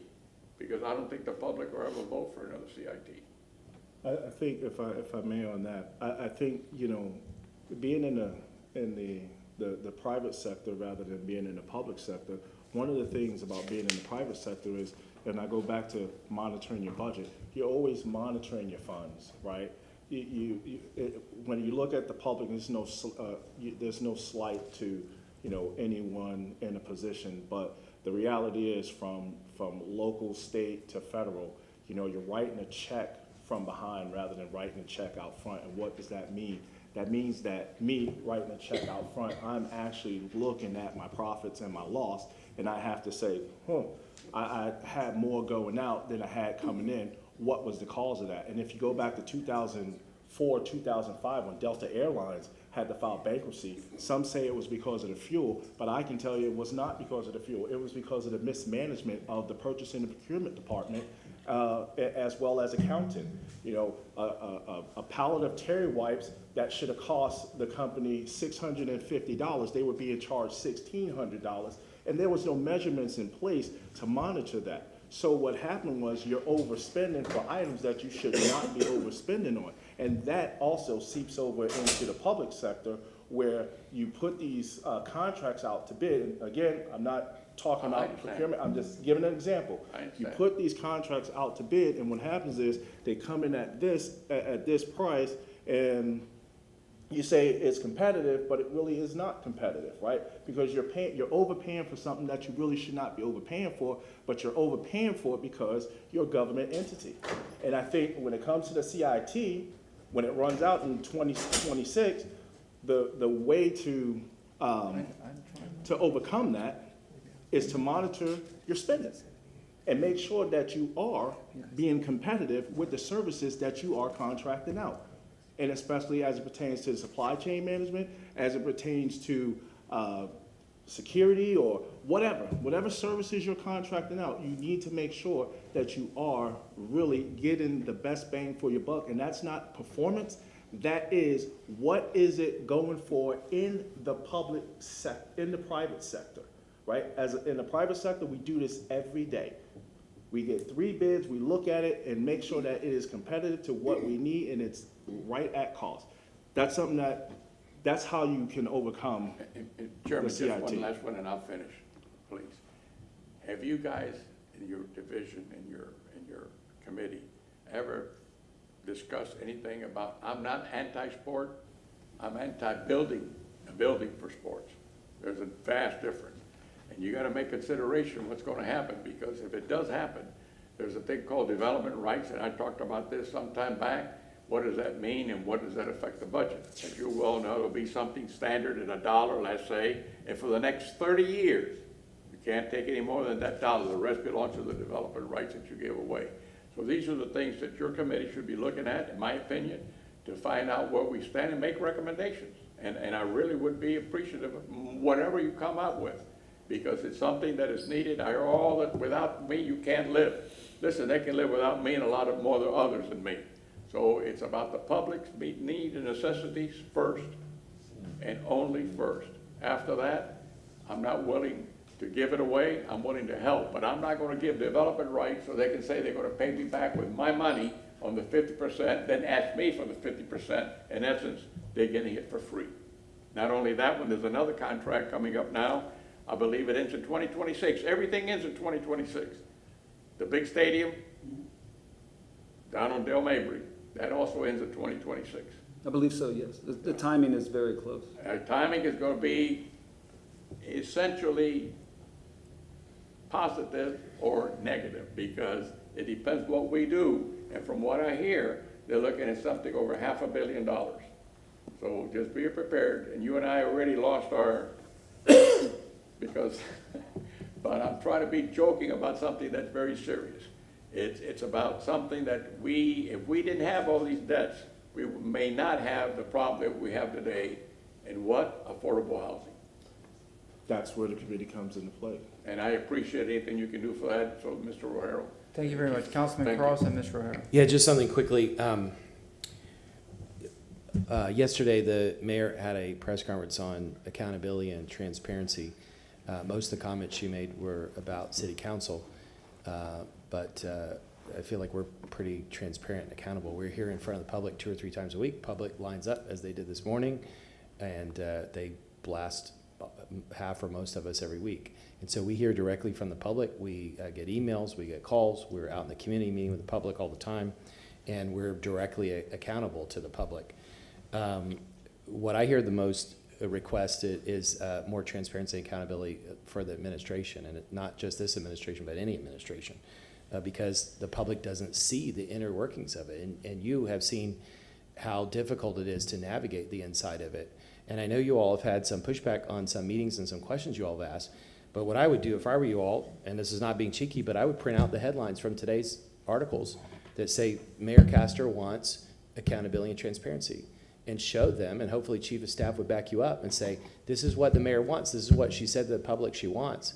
And so what's wrong with answering the questions? If we disagree, that's fine. We're not trying to do a witch hunt to try to find somebody doing something wrong. We're just trying to get answers to questions. And transparency and accountability from the administration toward your committee is transparency and accountability toward us, and transparency and accountability toward the public. Because you all represent thousands of people that you know. You all are very well networked and knowledgeable in the community, and so you can be ambassadors. And if you or we happen to disagree with something the administration is doing, that's fine. We should all be able to agree to disagree. But if as long as everybody's transparent and accountable. Thank you. Thank you very much. Mr. O'Hara? Thank you, Mr. Chair. Hello, Council. Dennis Rogero, Chief Financial Officer. Congratulations, ma'am, before I forget. I forgot that. We both congratulate you. I didn't step over here to inhibit any discussion or to cut short any questions. Mr. Johnson, had referenced me a couple of times and referenced and said a statement that I agree with. I think philosophically we are on the same page. Of course, Councilman Carlson, you and I have talked. Mr. Johnson and I have discussed most recently out there, met with the Chief of Staff. I want to thank and credit Mr. Shelby, the City Council attorney, for facilitating many discussions in the background leading up to this meeting. And the reason I bring all this up is I think this motion is very well timed. So I'm glad you made it. I think we're well positioned from a timing perspective to go forward in not only monitoring the current year budget, but developing the fiscal year 23 budget. Again, you recall Council's budget development process typically starts with our presentation to you next month of the mid-year review. That's going to coincide very closely with the Citizen Advisory Committee's next meeting. I think that's very well timed. We'll bring to you where we think we are in this year. We'll have about a half of fiscal year's information. We'll bring to you where we think we're going. Again, nicely coinciding with the next meeting of the Citizens Advisory Committee. We'll also share with you some insights as to how we finished last year. Again, when Council adopts the budget in September, we're still not out of the fiscal year. We're just leaving, and it takes months to close the books out, as it were.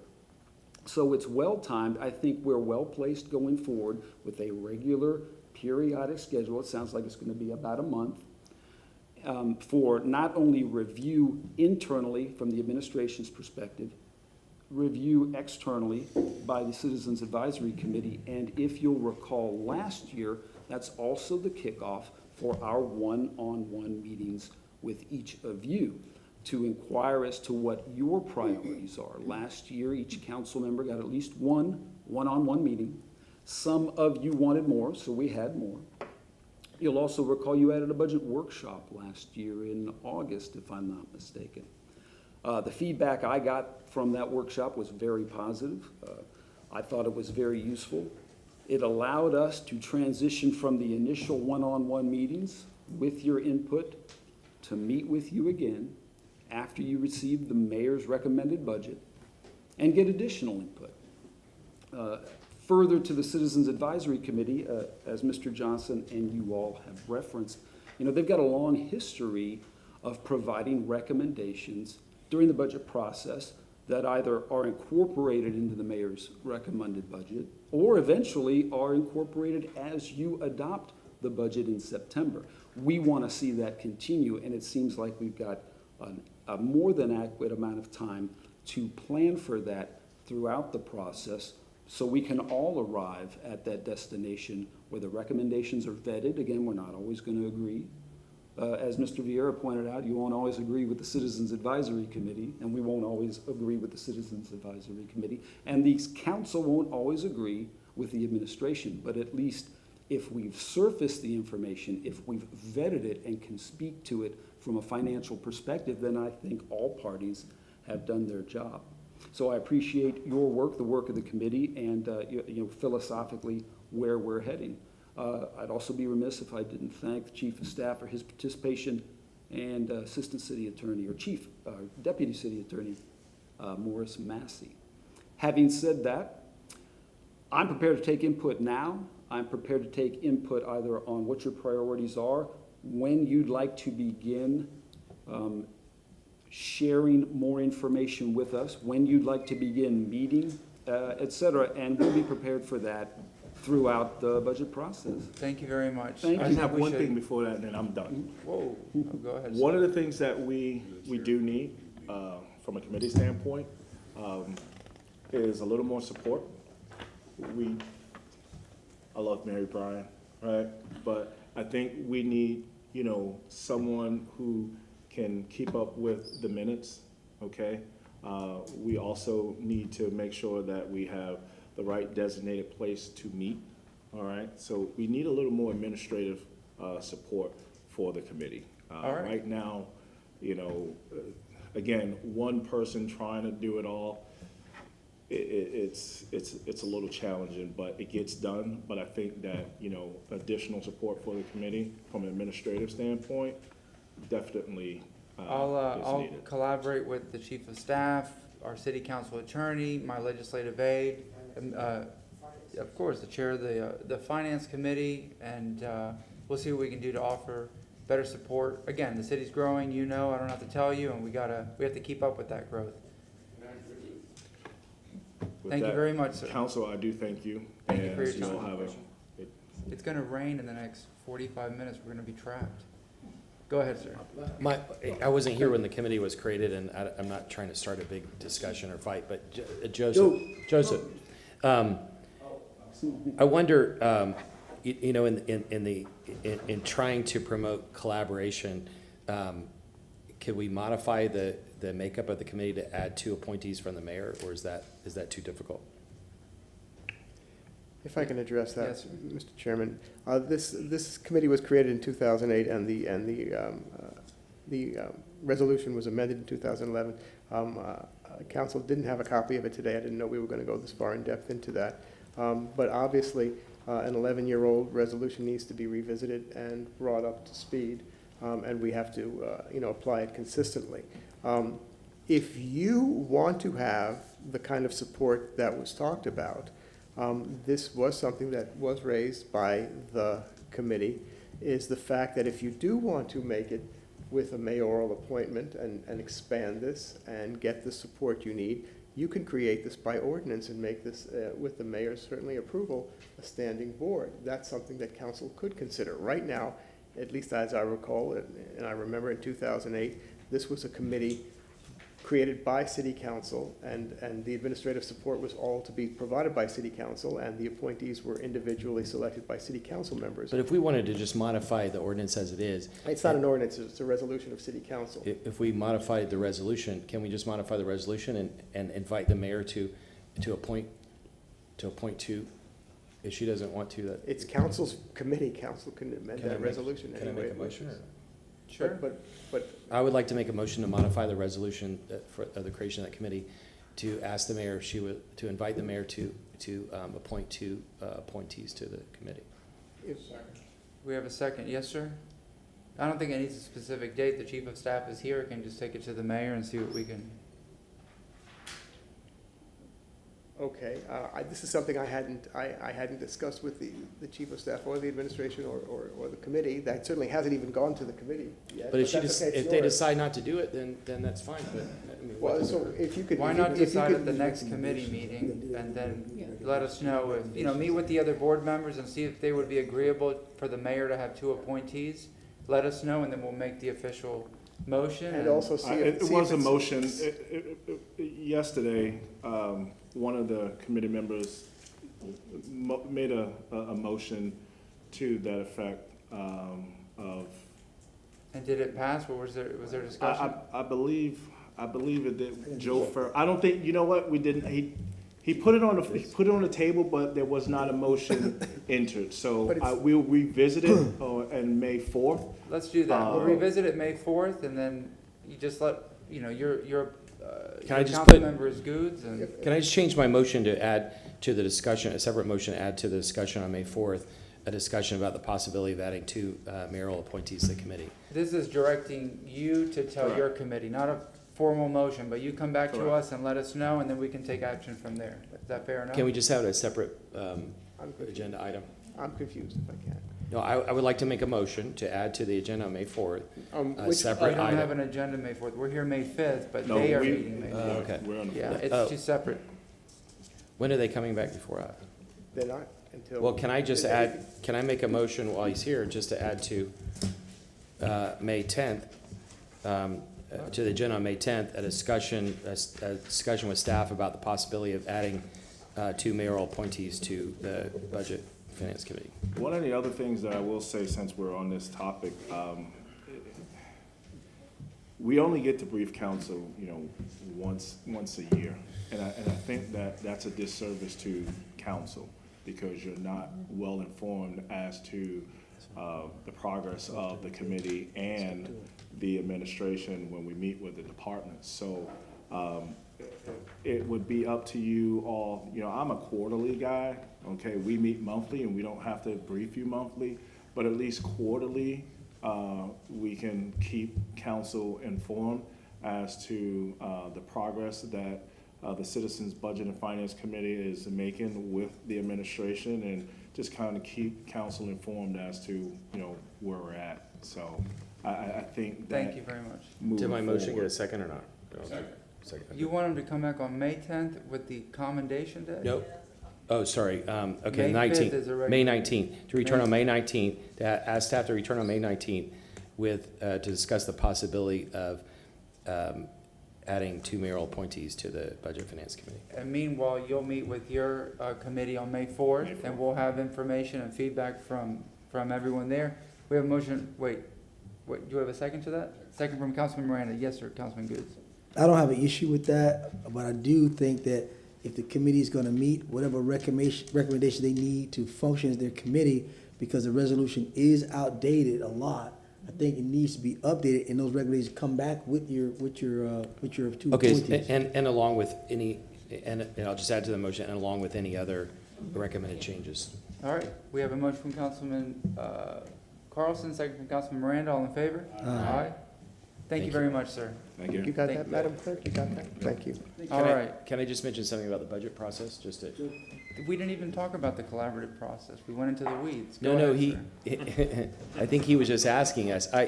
My question is, Chief Bennett, could you just tell us, how many times did we meet last? You all presented to us, but how many meetings did we have? What was the process you took? I thought the process you did last year was good. I just wanted to know, since we can't talk to each other in between meetings, I was wondering if anybody wanted to modify that process in any way. Could you just tell us quickly what you did last year and what you would recommend this year? Sure, John Bennett, Chief of Staff. Every year so far, we've tried to increase the opportunity for some sort of engagement, looking at what I call the 2 cornerstones of a budget, which is the level of service and enterprise performance management. It's like, how do we make sure that we get a sustainable level of service in every corner of the city and every function that city government provides to the community? And so the spirit of working with Chief O'Hara was to look at the internal clock of the budget preparation cycle and then figure out where those opportunities exist for the citizens group as well as council to give input. And some of those inputs were really good drivers, because I know when I first got come back to the city. We increased an opportunity to work with the Social Action and Arts Funds community and get a lot of input from council to work on those nonprofit groups to see how we can support them, because they are filling a lot of gaps, and council's input was invaluable on that. So to answer the clock question, actually, Chief O'Hara had put together kind of a timeline of engagement, and I defer to him to kind of talk about the sequencing.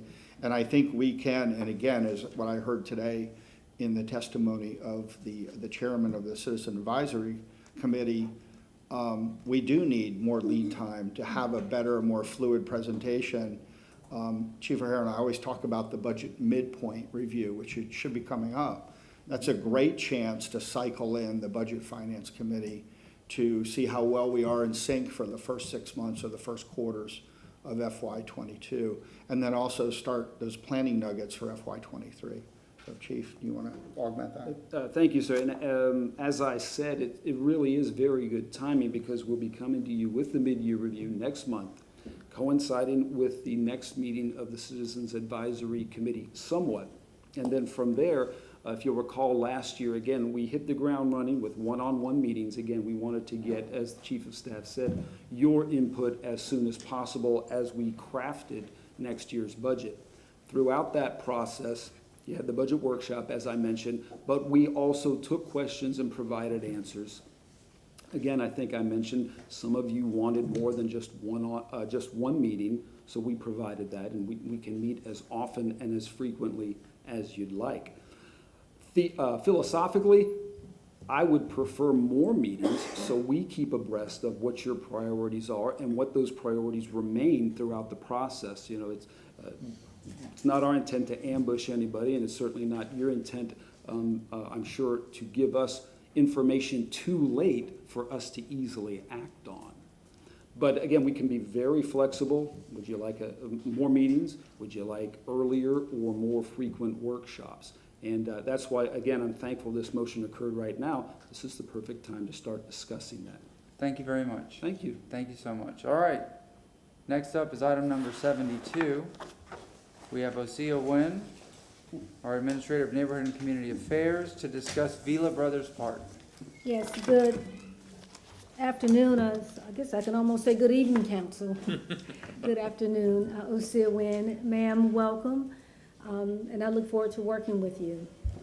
I submitted a report regarding Osea Nguyen, Administrative Neighborhood and Community Affairs. I submitted a memo regarding Vila Brothers, and I just wanted to update council on what has occurred since the memo was submitted last week. As it stated in the memo that we were, on the 29th, we were meeting with, we have, let me get my papers right here. We have selected a consultant, an engineering consultant for Vila Brothers Park. That is important because in the park, we have drainage issues. So before we start with the repairs, with the park improvements, it's important that we get the infrastructure piece right. Since that time, on April 1st, we met with the engineer, and then on April 4th, we did a site assessment so that everyone can be aligned with what exactly will be going on with those infrastructure repairs. What we will be doing once we do the park's improvements, we will put in the picnic shelters. We will have large and small dog parks. We will have an exercise trail with the exercise equipment. We will have a playground area and court lighting. In addition to that, we will do the court resurfacing. We will have ADA sidewalk additions. When we had the assessment last week, we did have an ADA site assessment as well. We will be replacing the same footprint of the existing basketball courts. Those basketball courts, we're going to start with the north end of the courts after the infrastructure piece is done in that area, and then continue the work throughout the park. We will be installing pickleball court areas from some of the repurposed basketball courts, and then we will be replacing the bollards on the west end of the park with an ornamental fence. So I just wanted council to know that we know that this has been in discussion for a while. We're starting the actual motion on getting the park repairs done. Okay, and is there an end date, a goal date for all these things? My issue is a couple of things. Mrs. Martha Vila's health. I want her to see this while she is with us. I was here for Julian Lane, and that was a Mother's Day weekend deadline, and it got done. I see other deadlines, and it gets done. The Hannah project, the whole city center, I think it's a year out. Construction has already started, and it's going to get done, and I'm sure it's going to be great and whatnot. But with this park, I mean, time is of the essence considering. Everyone's been very patient. I did my due diligence in voting how I had to vote and support what I have to support in order to make sure the financing was done with this. But, I mean, what do I tell Mrs. Vila? So, Councilman Maniscalco, after we have the final site assessment report from the engineer, we did the site walkthrough last week, I will have a more definitive answer in terms of when we can actually get started. And when do you expect that assessment to be finished? If I may get with you afterwards or come back to let you know or provide an update to let you know when that will be finished. If you could just contact my office directly, no need to come here, but, you know, I'll communicate with the neighborhood, I'll communicate with Mrs. Vila, and we'll go from there. But time is of the essence. This is, you know, it's life and death at this at this point. I'm not trying to be dramatic, but Yes. it would be an honor, it would be wonderful for her to see the park at least to close to completion, whatever, while she's still with us. So I appreciate you very much. Thank you. Yes, sir. All right. And Yes, ma'am. I'll just stay here for the next item. I think the next one is mine as well. I have, Councilman Viera, we have 73 is the fire station. Oh, I'm sorry. but No. We have a memo from that. Yes, sir. Just, 76. Okay, you're here as well for, yes, ma'am. We'll go to that and then we'll go back. Yes. Osia, can I just say this? I know you know this, and thank you for taking on the Vila Brothers Park. And I think you know this, but all of us are interested in this park, and it's not just a district thing. It's an important thing for a lot of reasons, and especially for the Vila family, but for our whole community and honoring veterans. So thank you. Yes, sir. Thank you very much. So item number 76. Yes, so item number 76, I submitted a memo. The request was to form a youth advisory council, and I'm here to answer any questions regarding the memo or any Yes, ma'am. intent. Councilman Guzzo. I did not get that chance to get that memo, so if you can tell me about it, because I didn't get a chance to get that memo. Yes, sir, I'll be gladly. So, in response to the, our intent or the ask to form a youth advisory council, what we reported, Councilman Goods, is that the Parks and Recreation Department, under my leadership, we formed a Parks and Recreation Advisory Council. And what that means is that we did not solely focus on internal, our internal partners or staff. We formed a partnership with the YMCA, the Boys and Girls Club, the Skills Center, as well as Hillsborough County's Parks and Recreation Departments, Temple Terrace, Hillsborough County, and Plant City. So the purpose of that is for all of us to work collaboratively to not only address the youth sports, but some of the other issues, the education, and how we onboard the coaches and volunteers so that we can have some consistency within those processes. We can learn from each other and we can have more of an alignment. Part of the intent is to make sure that those areas that within our respective areas where we have park deserts, where people do not have accessibility or affordability to parks and recreation activities, that we can in fact provide that to them through or address those issues through this advisory council. That's really not what I was looking for, Ms. Nguyen. With the challenges we have on a lot of youth sports activities, I understand you're trying to get a big spectrum, but that wasn't the spectrum that I was looking for and the direction I was looking for. What I was looking for we have a lot of youth sports issues. And the Boys and Girls Club, YMCA, they don't handle a lot of the issues or the day-to-day we have at some of our recreation facilities with some of our outside nonprofit organizations as it relates to youth sports. There are a lot of issues going on in youth sports, dealing with background issues. We get calls, I get calls all the time about background issues, fields, a lot of different things that are going on, a lot of fights that have been happening, structure-wise.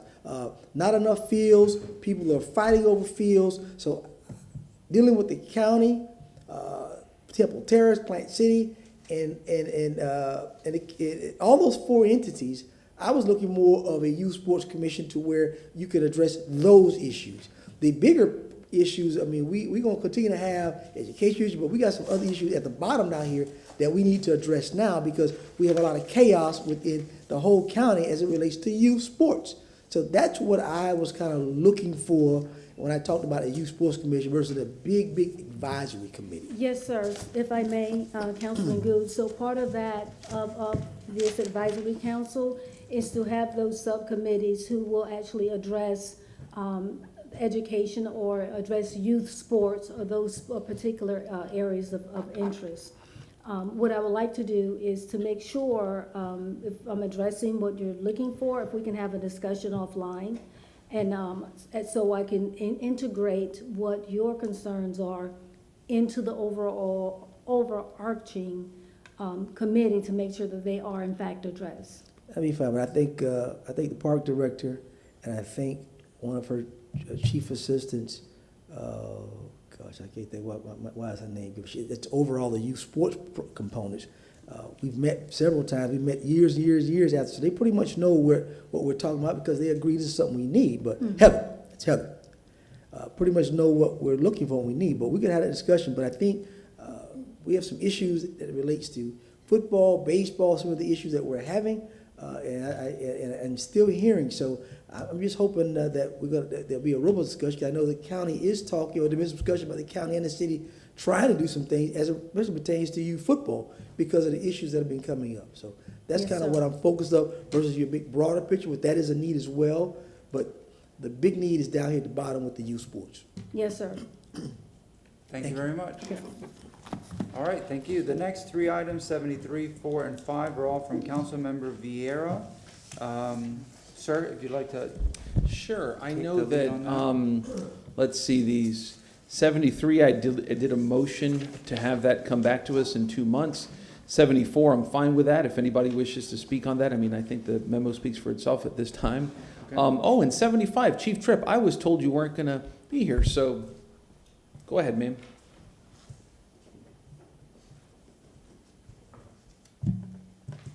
Good afternoon, Council, and welcome, Ms. Lynn. Looking forward to work with you. Barbara Tripp, Tampa Fire Rescue Fire Chief, and Councilmember Vieira, I did speak on this on the last special meeting concerning that zip code as far as part of the master plan that we're going to try to do for the entire city as far as the response time. So I don't know if you wanted to add that to that or just continue. That is part of that master plan that we're looking to implement some additional resources for that area to decrease that time. Ma'am, Mr. Chair? Go ahead, sir, of course. Thank you, sir. Yeah, and thank you, ma'am, for your work in that regard. I'll have a further discussion on this in the 8 weeks when it comes back to us. You know, there are things that we need long-term visions for. Again, we're talking about the workforce housing in West Tampa that's coming up, et cetera. Then there's more issues that require more immediate and triage type of help and response. And I think that some of the waiting times in 33647 are for that. I mean, I believe they're sometimes 11, 12, 13 minutes. Please correct me if I'm wrong in that regard. So I know that for members of the public who are watching this who may have any interest in this issue, there's a couple of things that Tampa Fire Rescue is looking for, which is number one, looking to have a cut-through access from Morris Bridge Road into K-Bar Ranch to address those times. And additionally, Fire Station, I guess it would be 24. We got 23 in 2019, I believe it was. 25 is about to come up for North Tampa, and 24 would prospectively be for K-Bar Ranch. And we've talked about something potentially as a medical-only unit there to address some of those issues. So I do want this to come back to us relatively soon. Again, just given the urgent human issue here, I guess, if you will. So that's it. We can have that come back in the 8 weeks and go from there. But I'm fine for now, sir. And thank you, ma'am. Thank you very much, Chief. Yes, sir? Yes, sir? Oh, Staff here on which item are you? oh no, I know. They're here for 77. Our Director of City Planning, Stephen Benson. Thank you very much, Chief Tripp. Thank you. Yes, sir. Thank you very much, Council. Stephen Benson, City Planning Director. Welcome, Councilmember Hurtak. Here today with Planning Commission staff. I believe they have a presentation that we'd like to pull up. And the purpose of this presentation today is to report back on Council's request that staff and the Planning Commission look into ways to promote more mixed-use development throughout the city. And I believe I'm going to be handing it over now to Jay and Sophia with the Planning Commission. Thank you very much. Thank you, Mr. Benson. Good afternoon, Council, and welcome, ma'am. My name is Jay Collins with the Planning Commission staff, and I am here today with Sophia Garantiva. Next slide, please. Staff is here today to actually provide for you that update that Mr. Benson spoke of. Next slide, thank you. That Mr. Benson spoke of specifically about mixed-use development within the city of Tampa. We have actually provided a memo that we'll speak to a little bit, and we've also provided already the study to this body, which is on file with you guys. Again, this is going back to that December 2nd meeting. One of the things that was talked at that December 2nd meeting was the city of Fort Lauderdale. The city of Fort Lauderdale does have a mixed-use residential category, and it has a requirement for a 10% set-aside of a second use. Next slide, please. That actual category has not been implemented within the city of Fort Lauderdale. It exists within its comprehensive plan, but it does not exist on the land use map. So it is not actually being utilized by the city of Fort Lauderdale. To take it one step further, there is not actually any zoning for it. So we called up the city of Fort Lauderdale, as any good student would, and we asked the question, so what's up, what gives? So one of the things that we had a conversation with them about policy was the city of Fort Lauderdale immediately started talking about their activity centers, which actually incentivize mixed-use development and provide an area for that mixed-use development to go. They talked about their transit-oriented development. They have Tri-Rail, heavy rail. They have Brightline, that rail. They have streetcar through downtown. They have some bus rapid transit. So they basically told us that they have an incentive program and they have some secondary planning and they have some infrastructure about where that mixed use goes. That mixed use category actually went into their plan in 2005. So it's been sitting in there for that long, but it has not actually been implemented. Okay, like any good student, we said, well, what can we take from Fort Lauderdale and actually see how we can apply that in the city of Tampa? Even though they haven't applied it, what can we do? So we know one of the things that this body is interested in is some sort of a threshold for mixed use. So when you come in and you say, I'm bringing 5% second use, 10% second use. What am I bringing to the city? So next slide, please. So this is some of the language that we actually have that's provided in that memo to you. It's provided to you in a strike-through underline from Tampa's comprehensive plan. What we want to talk about, though, is the process of how you go about having these types of developments.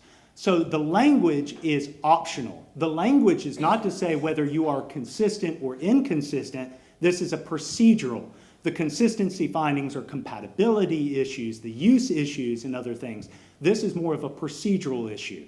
That procedural issue we talk about is, will in layman's terms talk about the size of a building. The size of a building is the floor area ratio that you have for it.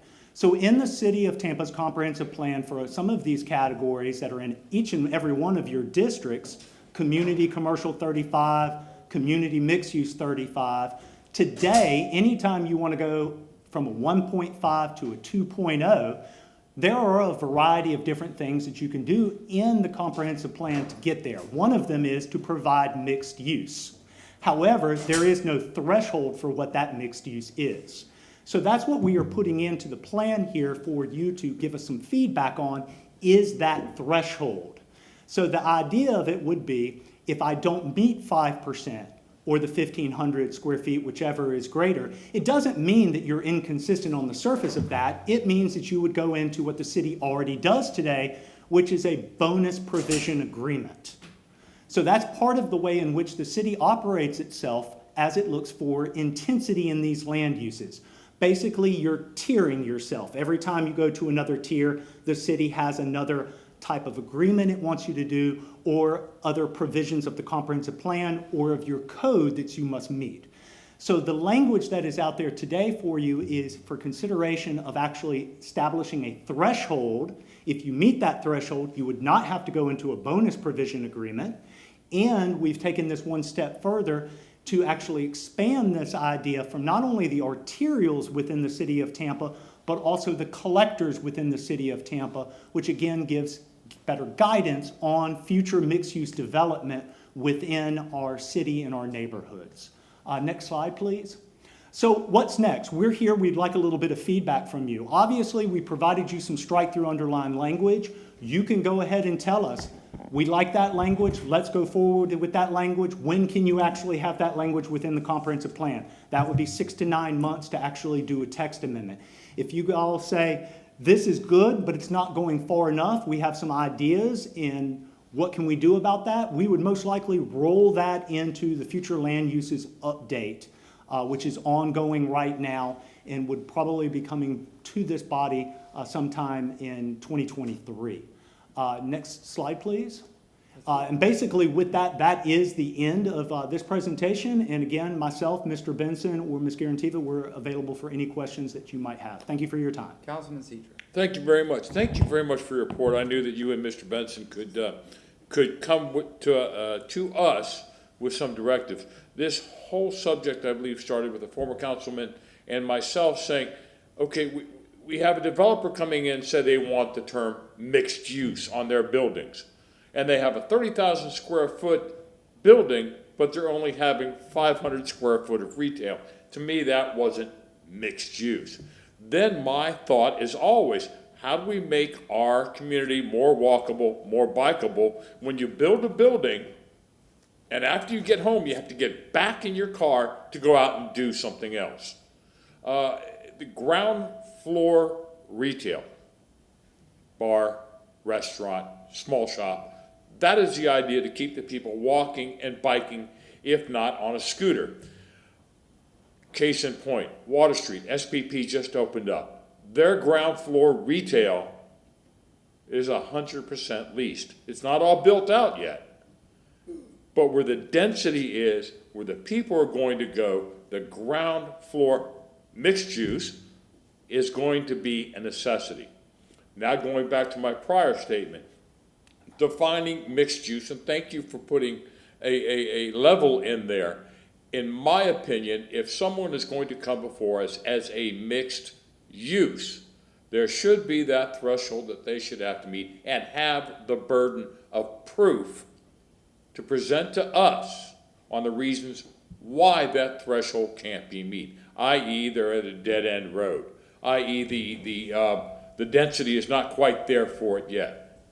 So thank you for answering a lot of my questions, a lot of my concerns, and I thank you for bringing this threshold concept, but I still feel that that burden of proof should be met by the developers. Thank you, Mr. Chair. Councilmember Hurtak. Thank you. That was a great presentation. I'm going to piggyback a little bit on what Councilman Citro said. I think the threshold is great. My question is, why is it 5 and not 10? Sure, that's a very good question. So currently, from our work with the city of Tampa, currently a lot of what you're getting is coming in around 2.5% to 3% on the mixed use. We went to 5%. It's an ask above what the market is bringing. But again, the 5% threshold is to get you out of actually going into that bonus provision agreement. And ma'am, if you would like to know also, the 1,500 square feet, that's coming from commercial real estate professionals who are telling us what's a basic entry level that's an actual usable space for the market. I think my concern is that that's great that we're just trying to do steps, but this city is moving so much faster that I'm afraid that if we start with that, if 5% is the portion, within 5 years, we're going to need 15. And by all means, that if the market bears that, the market can bear that. Because again, as what Councilman Citro alluded to, the entire bottom floor is full in that area. So if the market bears that it should actually have 5%, 8%, 15%, 20%, but what we are saying is a minimum of 5 gets you out of the bonus provision agreement, and that is irrespective to where you are in the city as well. Because we did not look at this as a real estate professional who might say one neighborhood is hotter for development than another. Again, we are land use planners, not commercial real estate professionals. Would you consider possibly having a higher percentage for those main roads versus a smaller percentage for arterials? Is that a possible consideration? Yes, ma'am. This is part of this conversation, is to get that type of feedback from this group. Yes. Okay. I would love to see that. Thank you. Mr. Chair, if I can chime in, thank you very much, Councilwoman, for that. Thank you, Mr. Chair. Again, going back to the burden of proof, if we set it higher, the petitioner can always come in and say, we can't meet that standard now. And I see Mr. Benson shaking his head no, but that is still my opinion. If the developer meets the burden of proof, whether or not the density's not there now, that's fine. But I think we should set our standards a little higher in anticipation to the rapid growth of the city of Tampa. Thank you, Mr. Chair. Respond, apologize for shaking my head. No. I just want to provide a clarification that this would just be for projects that seek to maximize their development potential. So you'll still get projects that come in under a 1 that will not have a second use. That's how your future land uses are structured. They're incentives. They're not requirements across the board. That's what the Planning Commission was able to find in their research. We're just not, I think that in principle we agree that the more, mixing of uses and assuming we can actually fill those spaces, the better. But the devil is in the details of each project. And depending upon where the project is located, if it's on an arterial roadway, if it's really isolated and doesn't even touch the arterial except for a small piece, should that project really have to provide the same level as a project that's maybe at a crossroads? So I'm not sure that we're going to be able to solve that with this FAR incentive. We think there are other measures like looking at parking, looking at some of the provisions in the code that speak to the frontage requirements and the design standards. There's a lot more ways we can skin this cat, and we feel like this is a reasonable start, but we're also happy to look at a higher amount and come back with more information. Councilman Carlson? Yeah, to Councilmember Hurtak, I know you're into planning and neighborhoods and everything. The Planning Commission staff are outstanding, and you probably know a bunch of them, but they'll meet with you whenever you want. And mostly we hear from them about land use issues, and they're so much more capable than that. And they have brilliant ideas, and I would recommend you listen to them. And Stephen Benson, has just joined in this new position, and he's outstanding. And to the CFO and chief of staff, if they're paying attention, I would put money in putting 2 or 3 more people like Stephen Benson in the city. If we do that, we'll completely transform the city. If we take his vision and put other people like that in there, we will really help the city. My question to you is, at the end of your document, you kind of allude to us making a motion for a next step. What do you want us to do? So we just wanted to be able to provide you with strike-through underline language. We thought that was part of what you wanted coming forward, was what is the next step. So we provided you with some language to ponder on, to chew on. And I have already heard a couple of folks ask for a little bit additional clarification to that language, perhaps the tiering of it. So with that in mind, staff can go ahead and continue this conversation. That would then be rolled into the future land use element. So again, that would not be something that would come back to this body in, a couple of months as a plan amendment. This, what you have in front of you right now, can come back in a couple of months as a plan amendment. But if I roll it into the future land use update, that is a much larger process. And this is just one part of a much larger process for the future land use. Councilmember Citro, since you were involved in initiating this, do you want to make the motion to schedule? Or do we need? Mr. Chair, can we have a little bit more discussion on, Councilman Miranda was out of the room. I mean, if this is gonna be a discussion, surely. Anything, sir? Councilman Miranda? No, thanks. I related to it. I went to the office. Yeah. I was listening to it. So anything, motions, nothing? We're good? I was just saying, do you all want us to make a motion, or can you just come back to it? Can you just come back to us on your own? If you don't make a motion, then we will continue to work on this and roll this into the update for the future land Okay. use element. Okay, thank you. That would take. All right, so we'll just leave it as is, and you'll be doing that work anyway, so. We can call you concerns, correct? I think maybe we should have a motion that something be brought back at a time certain. How far down the road? We would be asking for a motion as to whether or not this should be a standalone amendment, or if we should go with the plan update, which we've presented to you on recently. So we can take what we have now, try to massage it based upon the guidance that was provided, and come back with an amendment, or we can put it on that docket for the plan update to review. Those are the two. I'm sorry. Go ahead. Yes, ma'am. Susan Johnson, Velez Legal Department. Just to add to that, I mean, you do have a growth management workshop coming up in your on June 23rd, and so it's something that, you know, staff can continue to tweak, and we can bring additional information back to you at that time, just to keep it moving forward. Motion to come back June 23rd? That would be my motion, please and thank you. Yes, wait, Mr. Shelby.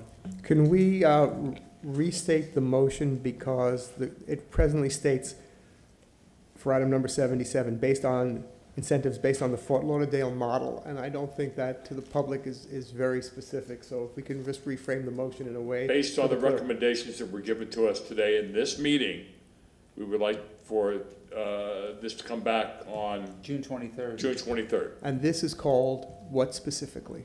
Mixed-use development minimum threshold. Mixed-use development minimum threshold. Thank you. Do we have a second? Second from Councilman Carlson. All in favor? Aye. Aye. Any opposed?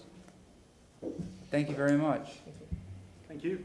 All right, we have two more items to discuss, and that is regarding the charter review workshop and then the additional council meetings. However, we have not voted on 67 through 71. Staff was not asked to be present on this. These are multi-million-dollar items. So for item 67, may I have someone move the resolution? So moved. Motion from Councilman Citro, second from Councilman Miranda. All in favor? Aye. Aye. Any opposed? Item number 68. So moved. Motion from Councilman Citro, second from Councilman Miranda. All in favor? Aye. Any opposed? Item number 69. So moved. Motion from Councilman Citro, second from Councilman Miranda. All in favor? Aye. Any opposed? Item number 70 is part 1 of 2. Do you have a motion? Moved. Motion from Councilman Citro, second from Councilman Miranda. All in favor? Aye. Aye. Any opposed? And item number 71. Moved. Motion from Councilman Citro, second from Councilman Miranda. All in favor? Aye. Any opposed? All right. I see Ms. Feely in the room, and we are going to discuss this, adding an additional city council meeting to address the substantial backlog in land use hearings. Yes, ma'am. Go ahead. Good afternoon, Council, and welcome, Councilwoman Hurtak. It's very nice to have you in the days. We are here today, I was here last week, to discuss with you additional opportunities for meetings. I did file a memo and provided some opportunities. We had a brief discussion last week, and happy to, think the motion was to come back today to discuss the actual dates that we would be considering adding those cases to.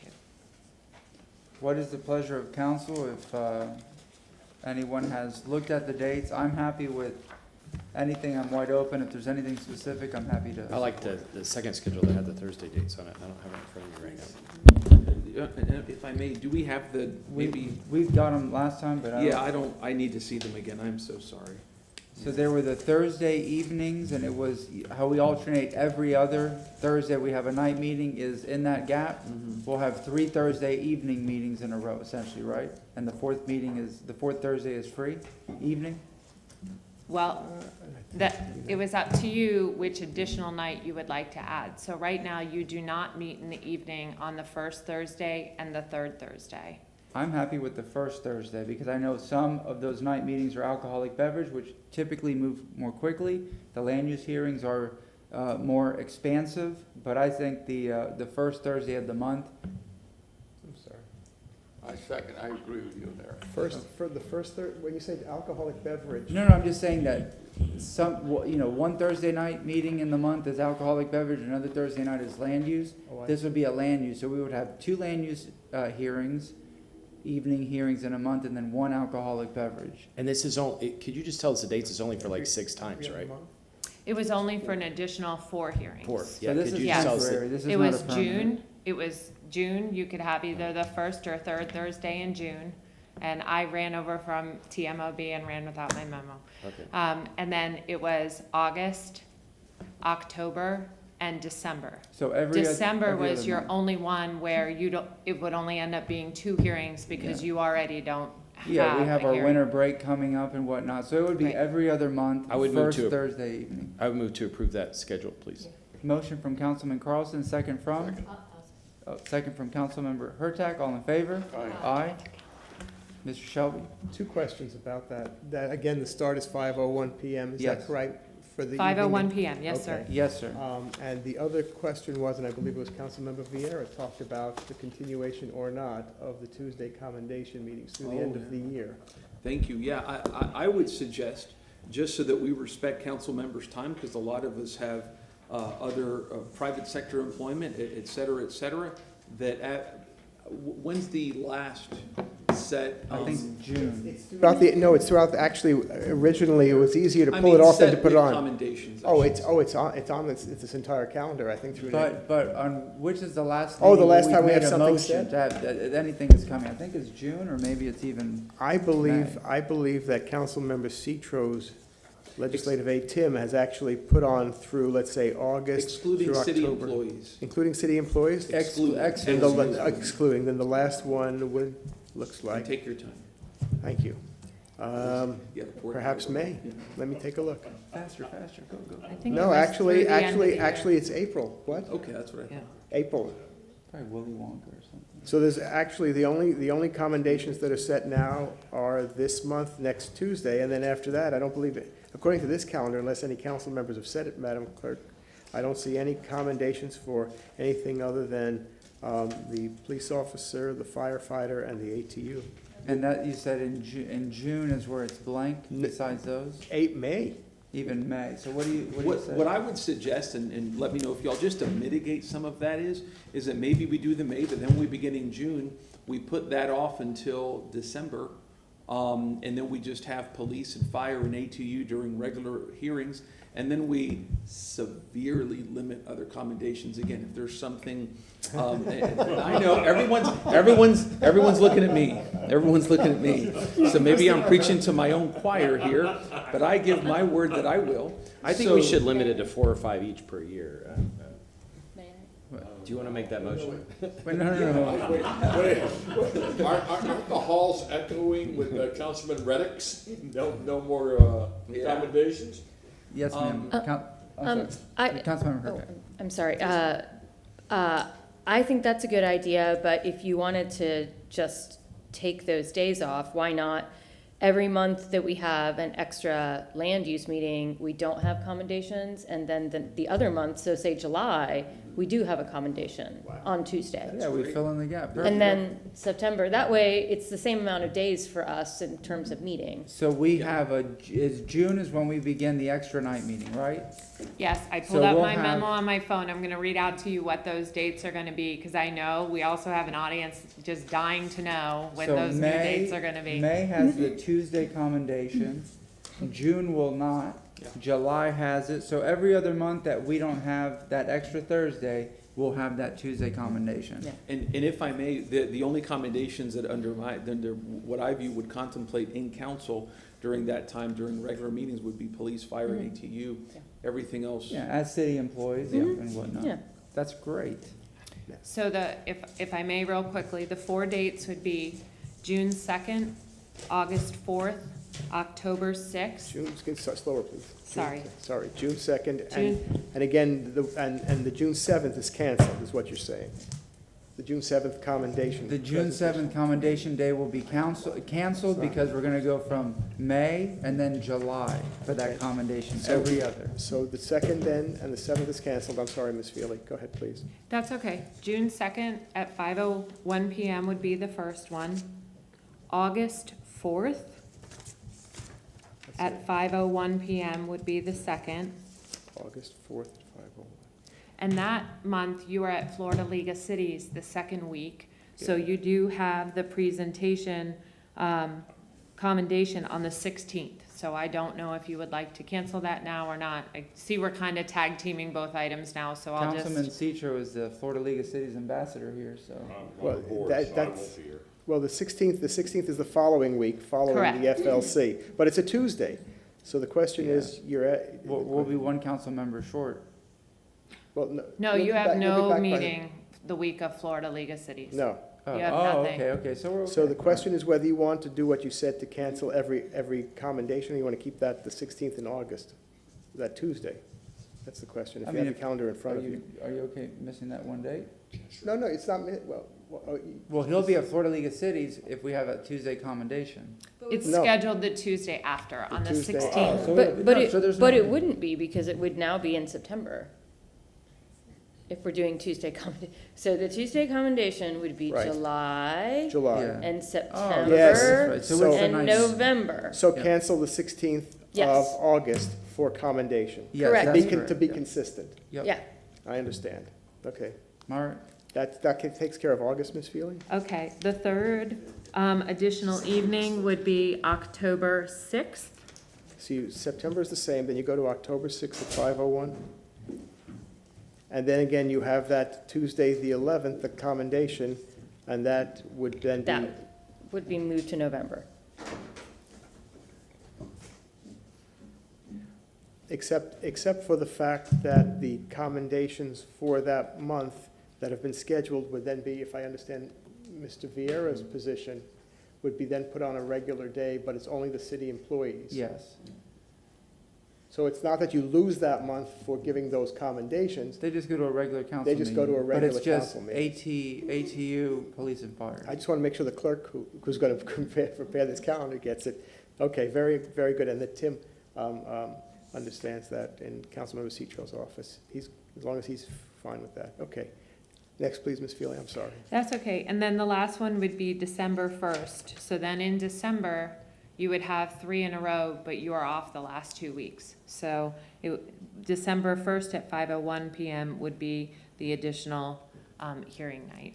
And then Perfect. you would have, again, the regular 8th and the 15th. That's And it. you would cancel the 6th, which is a Tuesday, of the commendations. That is correct. Okay. Do I have a motion to accept that? Motion from Councilman Miranda. Do we have a second? Second from Councilman Carlson. All in favor? Aye. Any opposed?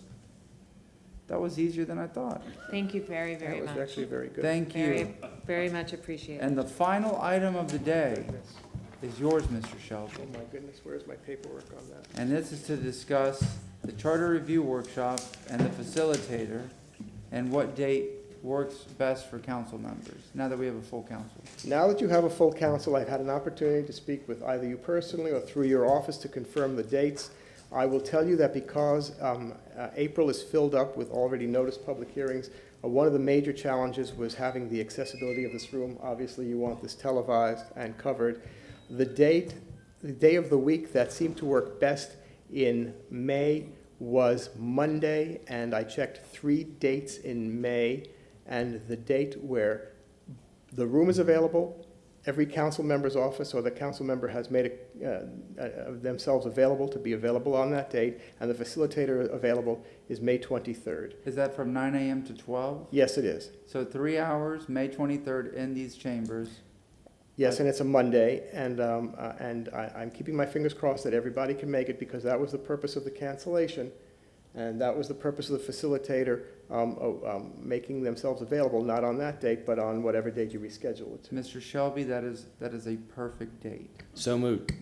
We have a motion from Councilman Carlson, second from Councilman Citro. All in favor? May 23rd, 9 a.m. to 12 in these chambers. A special call workshop. Special call workshop to discuss the charter review workshop. Well, rather than charter review, just. Special call Just workshop. a special call workshop on the charter, Yes, because it's really not a review. May 23rd, Monday, 9 a.m. to 12 in these chambers. And also, council, I would ask, I'm going to send out an email with regard to that, but I would ask that your offices do make sure you pen that in your calendar, please. Thank you. All right, we go to information reports and new business. Councilman Miranda. No, sir. Councilman Vieira. A couple things. There was confusion today on the USF student government folks who were, I think, going to be coming, and they're actually going to be coming with the consent of this council on April 21st. And I would motion for USF student government, instead of coming today, to be briefly recognized for a minute at the start of the meeting on that day. Yes, sir. We have a motion from Councilman Vieira. We have a second from Councilman Miranda. All in favor? Aye. Any opposed? Yes, sir. And then, I was doing some reading and I saw that the first woman, apparently, who came on to Tampa Police Department was Lenora Ann Booth, who's actually the late mother of Clara Reynolds with the Crisis Center, was from 1973, which next year would be 50 years that Tampa Police Department has had women officers. So I wanted to motion to request the administration for some sort of a memorial or something for 50 years of women police officers, beginning with Lenora Ann Booth. Second. And since that's for next year, I would love to see that during Women's History Month, if at all possible, during March of 2023. And that maybe they can come back with an idea for us in, Mr. Shelby, can we schedule in October? October of? This year. Absolutely. Let me see. We have the calendar? Sure. Yeah, I have a calendar here for October. City Council regular session is October 20th under staff reports. That's fine. Yep, that's good. October 20th under staff reports will be the date. And that's it, if I may. Motion from Councilman Vieira, second from Councilman Miranda. All in favor? Aye. Aye. Any opposed? Anything else, sir? No, sir, thank you. That was a great motion because of, it is, absolutely. We have, in 1971, the first woman on city council. 1973, first woman police officer. So, good. Let them be acknowledged. They deserve it. Amen. Councilman Citro. Thank you, Mr. Chair. As many of you know, I am on the Tampa Bay Regional Planning Council, and this last 2 days there has been a regional summit for resiliency, and I just want to mention that City of Tampa and Hillsborough County won top honors with awards going out. Just to name a few, Joe Lopano with Tampa International Airport won the Herman W. Goldner Award. The Build Environment Award went to Harvest Hope Park. Investment plus vision equals change. And that was part of the University Area CDC. Congratulations, Ms. Sarah Combs, on that award. And also the Community Preparedness and Resiliency Award went to Hillsborough County City Tampa Planning Commission. And the Expressway Authority won the Mobility Award. Congratulations to all the award winners at this year's Resiliency Conference. Congratulations. Which brings me to my motion to have the Sustainability and Resiliency Officer to appear before Council to provide an update on the Resiliency Action Plan that was presented last May, and discuss the progress that we have made and the upcoming projects and objectives. And on that date, Mr. Chair, I'm looking at either May 19th or May 5th, which is ever more convenient. Whatever works for you. May 5th is... May 5th looks busier. Very busy. May 19th is much shorter. May 19th under staff reports? No. Yes, that would be fine. All right, we have a motion from Councilman Citro, May 19th under staff reports. Second from? I'll second. Second from Councilmember Hurtak. All in favor? Aye. Any opposed? Yes, sir. Anything else? Nothing. That's it. Thank you, Mr. Chair. May I say one thing I wanted to mention, which I should have mentioned, which some of us may not know this, that one of the earliest women police officers in the city of Tampa was actually Joe Greco's mom. So a lot of folks don't. Yeah, she was a cop. And also, if I may, congratulations to Supreme Court Justice Brown Jackson. She's confirmed? Yeah, who was confirmed. So, Good. So there you go. Highly, highly, highly qualified. Harvard. Yes, sir. It's coming along fine. You're doing good. You're doing good. Yes, ma'am. Councilmember Hurtak. I have nothing. Did you enjoy your first day? I did. It was a lot of fun. Good. We enjoyed you. You passed the audition. Thank you. Councilmember Goods. Councilmember Carlson. You all seem to be okay with limiting the number of accommodations. If you disagree, let me know, but I'd like to make a motion to ask each council member to limit accommodations to 5 each per year. In council or outside? Oh, in council, that's a good idea. Yeah, because we can always deliver off-site. No? I'm fine with that. I think that's good. Councilmember Carlson has a motion. Why would I oppose that? If we have the Vieira blessing, we're good. I give it my blessing. Do we have a second? That's still 35. I've been seeing things that are different. Do we have a second? Second. Second from Councilmember Miranda. All in favor? Aye. Aye. Any Yeah. opposed? Wait, yes, sir? You finished the motion, is that correct? He did. Okay, I just want to make sure that, is this self-policing or does the clerk have to monitor that? Well, I made it, I said to ask, so it's not a rule, it's just to ask, the request. Yeah. Anything else, sir? I was asked by I just got this a little while ago, I was asked by the Healthy Bones Tampa Bay Coalition to pass a proclamation for May as Osteoporosis Awareness Month. I've never done a proclamation. Do we do proclamations or accommodations? No, Actually, actually, in this case, you could do a draft a resolution if you wish to do that for the city council. You want me to bring it recognize back next time? No, a proclamation is done by the mayor's office, and there's a process to that. But if they want a mayoral proclamation, that's a different process. Well, no, they want us to do it, so what should I do? Then it would be a resolution of city council recognizing. Can I make a motion for resolution now, or? Yes. When do you want it to come back? You want to deliver? Do you want it you want it in advance of May, or do you want it on? Can I have it come back, the resolution? So here's a draft that they gave us, but I would make a motion to. They can come back on the 21st if you want to have a resolution come back for vote on what date? If you want April 21st. April 21st. All right, we have motion from Councilman Carlson, second from Councilman Moran. All in favor? Aye. Any opposed? The other thing, thank you for bearing with me for a second. When we were talking last week about the schedule for adding more events, more dates for development, I think we all got a lot of calls from development committee concerned because they want us to add more dates. But equally or more, they had asked us to ask the staff to speed up the permitting process. And I asked Abby and Nicole that last week, and they talked about it a little bit. But I got a bunch of calls afterwards to say, can you please ask them to elaborate on that? Because people are really concerned that the process is slow. And it could be budget, that we don't have enough staff, or it could be, they started to describe what the solutions were. So anyway, I would like to make a motion to ask development staff to report on May 19th about how they plan to reduce the time for permitting and land use applications before they come to council. It sounds like they already have ideas on how to do this, so I would just, for the public's purposes, like them to explain what they're doing. And when is that, do you say, the date? May 19th. May 19th. Under staff report. Under staff reports. Do we have a second? Second from Councilman Miranda. All in favor? Aye. Any opposed? Anything else, sir? I have a few items. Councilman Vieira, I pass the gavel to you. I would like to make a motion.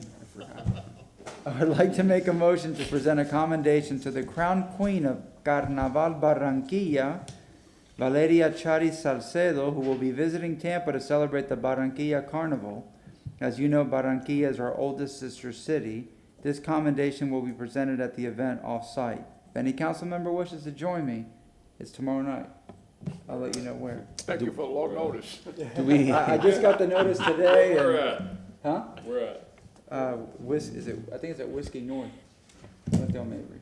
So I will be walking a 5K tomorrow night. So there you go. All right. Do we have a second? Second.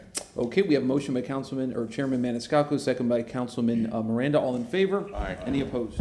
Thank you very much. The next is a motion to present the Parks and Rec Master Plan Interim Findings by Consultant AECOM, AECOM. 15-minute presentation, April 21st, 2022, which is a regular meeting. Motion by Chairman Maniscalco, second by Councilman Citro. All in favor? Aye. Any opposed? And then I have a request that we pay close attention, that I pay the chairman, in general, that we pay close attention to motions made under new business. Hear out the entire motion, just in case there needs to be discussion. I'd like to make a motion, no, that's really it. So basically, what I typed up here, typed up what, that we pay close attention to the motions that are made under new business, just in case there's no need for discussion or not, and that's it. That's just a courtesy thing. Huh? Oh no, I got them here. So I'm you got tons of papers. So another one is the local housing assist. What? Oh, that was just a thing. That was, yeah, it wasn't. It didn't need to be a motion. It was just a discussion. So the local housing assistance plan for a presentation to come to council April 21st, 2022, to present the final LHAP findings from the Florida Housing Coalition. Before we submit it, prior to the Florida Housing Coalition on May 2nd, so that we get this local housing assistance plan outlining how grant funds will be used. We have deadlines of May 2nd, 2022. I'd like that to come to council April 21st, 2022 at 9 a.m. Second. We have a motion by Chairman Maniscalco, second by Councilman Miranda. All in favor? Aye. Any opposed? All right, let's see here. Now to discuss the Opportunity Zone Prospectus and Market Report. I don't have clarification. Lisa, when did I have to make the motion on this? Did they give us a date? That's going to go on April 21st. April 21st under staff reports, correct? Okay, so this is a presentation under staff reports, or a report regarding the Opportunity Zone Prospectus and Market Report, April 21st under staff reports. We have a motion by Chairman Maniscalco, second by Councilman Miranda. All in favor? Aye. Any opposed? And Mr. Chairman, I believe there might be, Ms. Edwards, is there something with regard to reconsideration of the Parks and Rec motion that was previously made? Oh. So we need to make the motion for that for a workshop. I believe the April workshop, I have it on April 28th, I believe. April workshop is gonna be the April 28th workshop. So I'd like to modify my previous motion so that the Parks and Rec Master Plan interim findings by the consultant AECOM, a 15-minute presentation, come to us at the April 28th workshop meeting. That's right, so they'll have plenty of time for Okay. Q&A. Okay. We have a motion by Chairman Maniscalco, second by Councilman Miranda. All in favor? Aye.